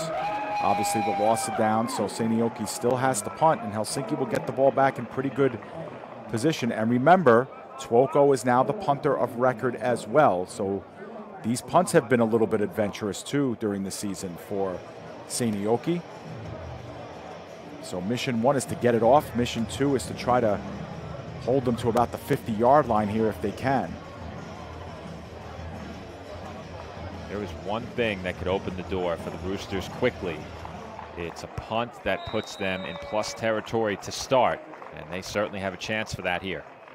Snap is good. They come after this one, and just getting it off was Tuoko. It is going to be allowed to bounce. It takes a decent Crocodiles bounce, but the ball ends up on their half of the field at the 46-yard line. That's where Helsinki will take over. So the window is still open here for the Roosters to come back in this one. They're down by 13. They'll need a quick score and the ball back in their hands at some point. But they do have the time to do it. Yeah, and I think something that we've noted before, and we're going to mention it again here, Seinäjoki, when they look to punt, they have two punters that take some time to get that kick away. And during the playoffs, if a team needs a quick score, I think there will be opportunities to block kicks. Or Janssen gives over to Brock. Brock makes a man miss, gets to the second level, first down and more inside the 35-yard line before a couple of Crocodiles, aided by Tuoko, are able to bring him down.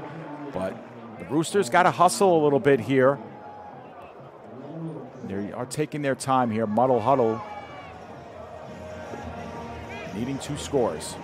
Dave, they're back inside the 40, right where they were on the last drive, around the 35. Yeah, where they gave it up. Do they get away from the ground game again? I think at this point they might have to here.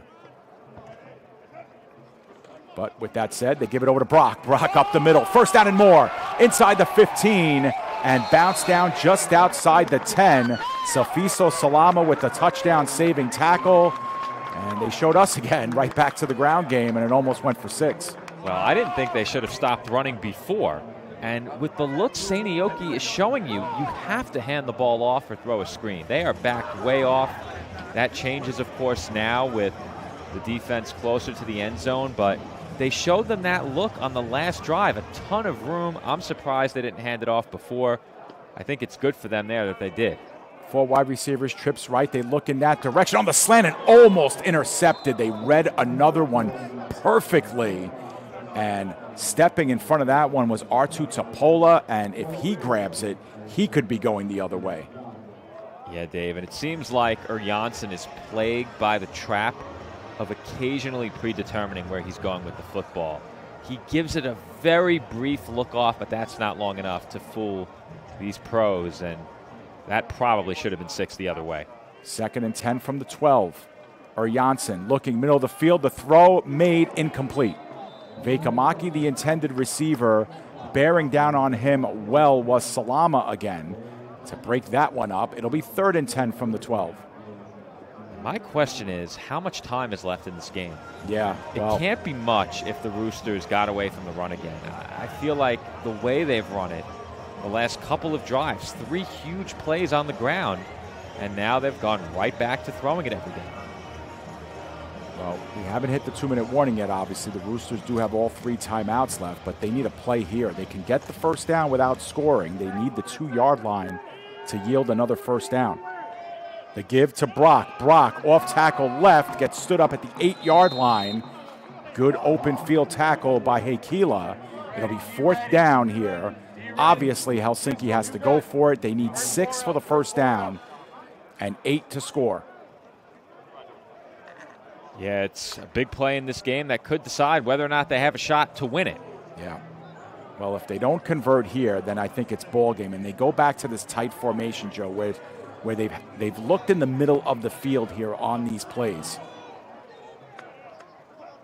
Snap is a good one. Janssen looking off a couple of receivers, needs someone to show. Back of the end zone, incomplete.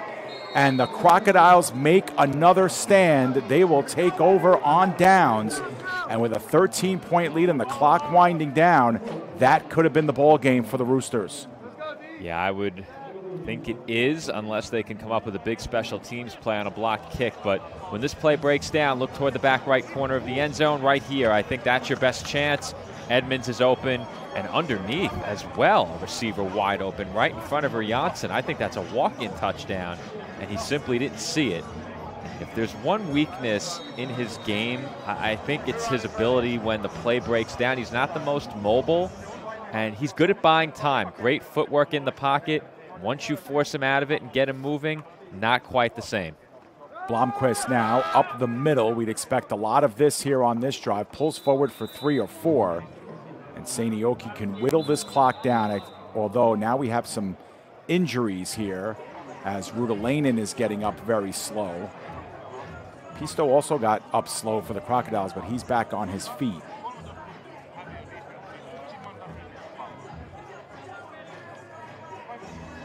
Again, should the score hold here, the Crocodiles will go to Kuopio for the 3rd straight year in a battle of the 3 versus the 2.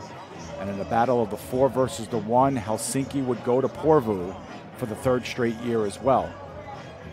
Or at least a matchup for the 3rd straight year. The 2nd straight year, that game will be played in Porvoo. And I think if you're the Crocodiles, I mentioned it during the pregame, this is a win that I think you needed in terms of your mentality entering the playoffs more than the Roosters. However, I think if you're an outsider looking in and you go down the schedule and the resume for these playoff teams, in terms of the resume entering the playoffs, the Roosters needed it more. Because as we mentioned, this win streak of theirs has only included 1 win against another playoff team. And if they lose this game, that's their only win against a playoff caliber opponent all season. Right. And it was that come from behind win against Porvoo. And here's Porsche coming out of the backfield, and now he's got the wheels. 1 man a beat. They won't catch him. Porsche is gone, and Seinäjoki has inserted the dagger. They go up by 3 scores on an 88-yard catch and run by Mauricio Porsche, who, Joe, has had a very quiet second half, but man, all it takes is 1 play with him. You get the ball in his hands and immediately touchdown potential. Not much else required. They get him 1 block, he gets to the edge, and after that, no Rooster was going to catch him. And Seinäjoki has been far from perfect in this game, but we've seen a little bit of everything that makes this team so dangerous entering the postseason. And I think for them, as that one is a high arcing kick, it's wide, no good. But we've seen a little bit of everything that makes them dangerous, and I think we've seen a bigger step in the right direction with what appears as if it's going to be a big win. 20 unanswered points for Seinäjoki, has them up by 19 here, 46-27, and we saw it just moments ago, Joe. There's still a lot of time left in this one, 4 minutes and 50 seconds left in the 4th quarter.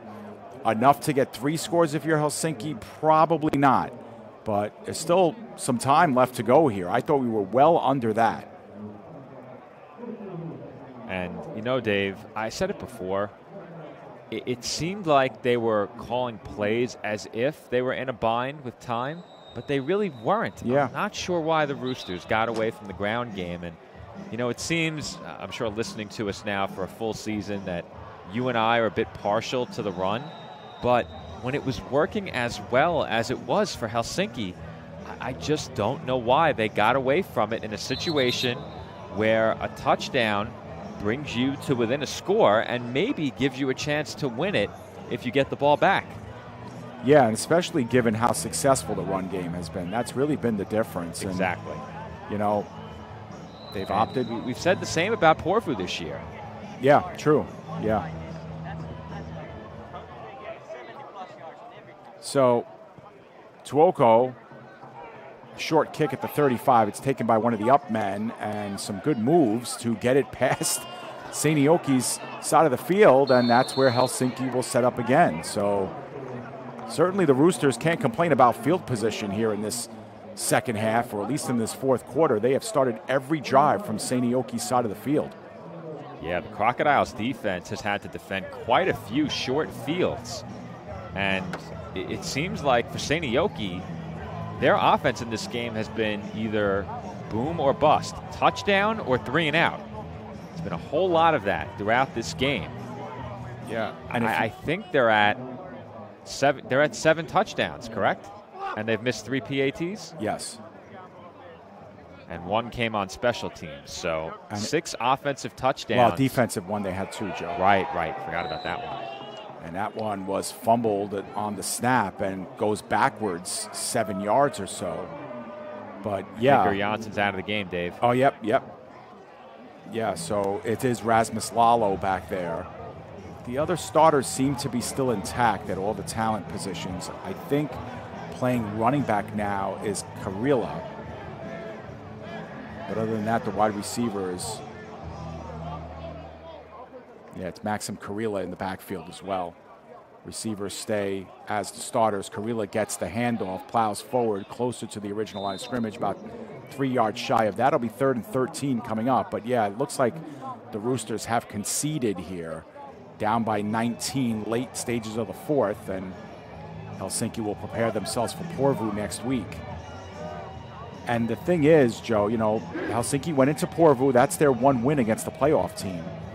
But are you concerned going into that game based on your, potentially defensive performance in this game and really allowing Seinäjoki kind of wake up from its funk? I'm inclined to say I'm not overly concerned. I think I'm more concerned with the matchup that looms, personally. I think a matchup with Porvoo right now is a very difficult matchup. And if you had asked me 3 weeks ago, I would have said the Steelers were the team playing the best in the Maple League. I think the Butchers put that debate to rest with their win over Kuopio and their performance in the second half, because through 5 weeks after a 3-2 start, I was far from sold on the Butchers, especially on the defensive side of the ball. They've been much better, and I think they've showed me a lot more in the passing game after the first few weeks as well. So it's been a bit better across the board for the Butchers. But to your original question about the Roosters, I think if you're Helsinki, it would be a mistake to sound the alarms over this game. But at the same time, I think it's one you would have liked to have performed a bit better in. I think the biggest concern for me is outside of the matchup that looms now against the Butchers in terms of this game. Janssen has made some highly questionable throws in this game, and if you make those kinds of mistakes against the Butchers, you will not win. Yeah, exactly. Even with the mistakes in this game, they had a chance to win. Right, because the Butchers have shown some weakness on the defensive side of the field, but they also make big plays too. And if you're going to give them an opportunity to make plays defensively, they will take them, and they have scored on defense as well in games this season. Looks like we have some substitutions for for Seinäjoki as well, as they'll get some of their reserves in the game. I believe that carry was by number 29, Christian Renica, the backup running back, and I believe we have a backup quarterback in the game. In fact, yes, R2 Alto is now the signal caller for Seinäjoki. And conversely, Seinäjoki, they came into this game dropping 3 out of the last 5 games, but they'll go into their playoff game against Kuopio 3-3 this season against playoff teams, and 3-3 down the stretch, as we have the 2-minute warning here coming up. And I don't know if it's too premature to say they're all the way back here, Joe, but you referenced it. Their passing game did look a lot crisper. We did not see that first game against Kuopio when they played in Kuopio, where they only lost by 2, 35-33. But certainly they played well there this season, and given their pedigree in the playoffs, they should feel pretty good coming into that game. Yeah, I think this performance is encouraging if you're Seinäjoki, and with their past success against the Steelers, I think you have to feel about as good as you could hope entering that game, given where you entered this week. Because it's no mystery that entering this game, I think following the game in Kuopio a couple of weeks ago, we were very down on this team. Mm-hmm. When the game ended, we did say that they have the ingredients there to make some noise moving forward. But I think the way they were playing, we were highly skeptical if they were going to do that. And I think this win, in terms of their mentality, is one they really needed. I think in the grand scheme of things, the opponent didn't really make a massive difference for them. But given the history and given where the Steelers and the Butchers are entering the playoffs, I think there's a slight preference for Kuopio. I don't think it's a massive preference, because keep in mind, we said it earlier, the Steelers had a bye this week, and that does matter. The Butchers rested some starters as well, but I don't think anything compares to a bye leading into the playoffs. Yeah, I agree with that. And if I'm Seinäjoki, I am a little bit concerned about the kicking game and about the special teams play, because remember, they won last year on an overtime field goal, a walk-off to win that game.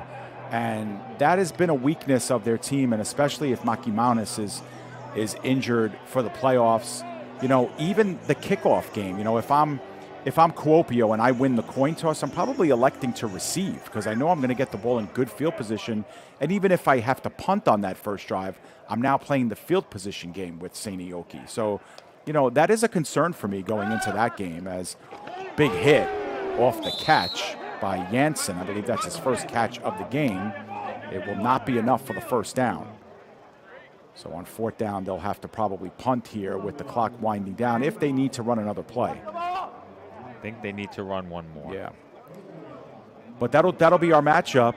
Joe, you and I will have to flip a coin and figure out which of us is doing which game. But either way, you'll have the call for the Maple Bowl 47 in a couple of weeks. Of course, next week for us is Labor Day weekend here in the United States, so we don't have any other games that we're doing other than the 2 playoff games. So. Not here on PDF anyway. Yeah. I have a Labor Day special on Staten Island. Oh, well, yeah.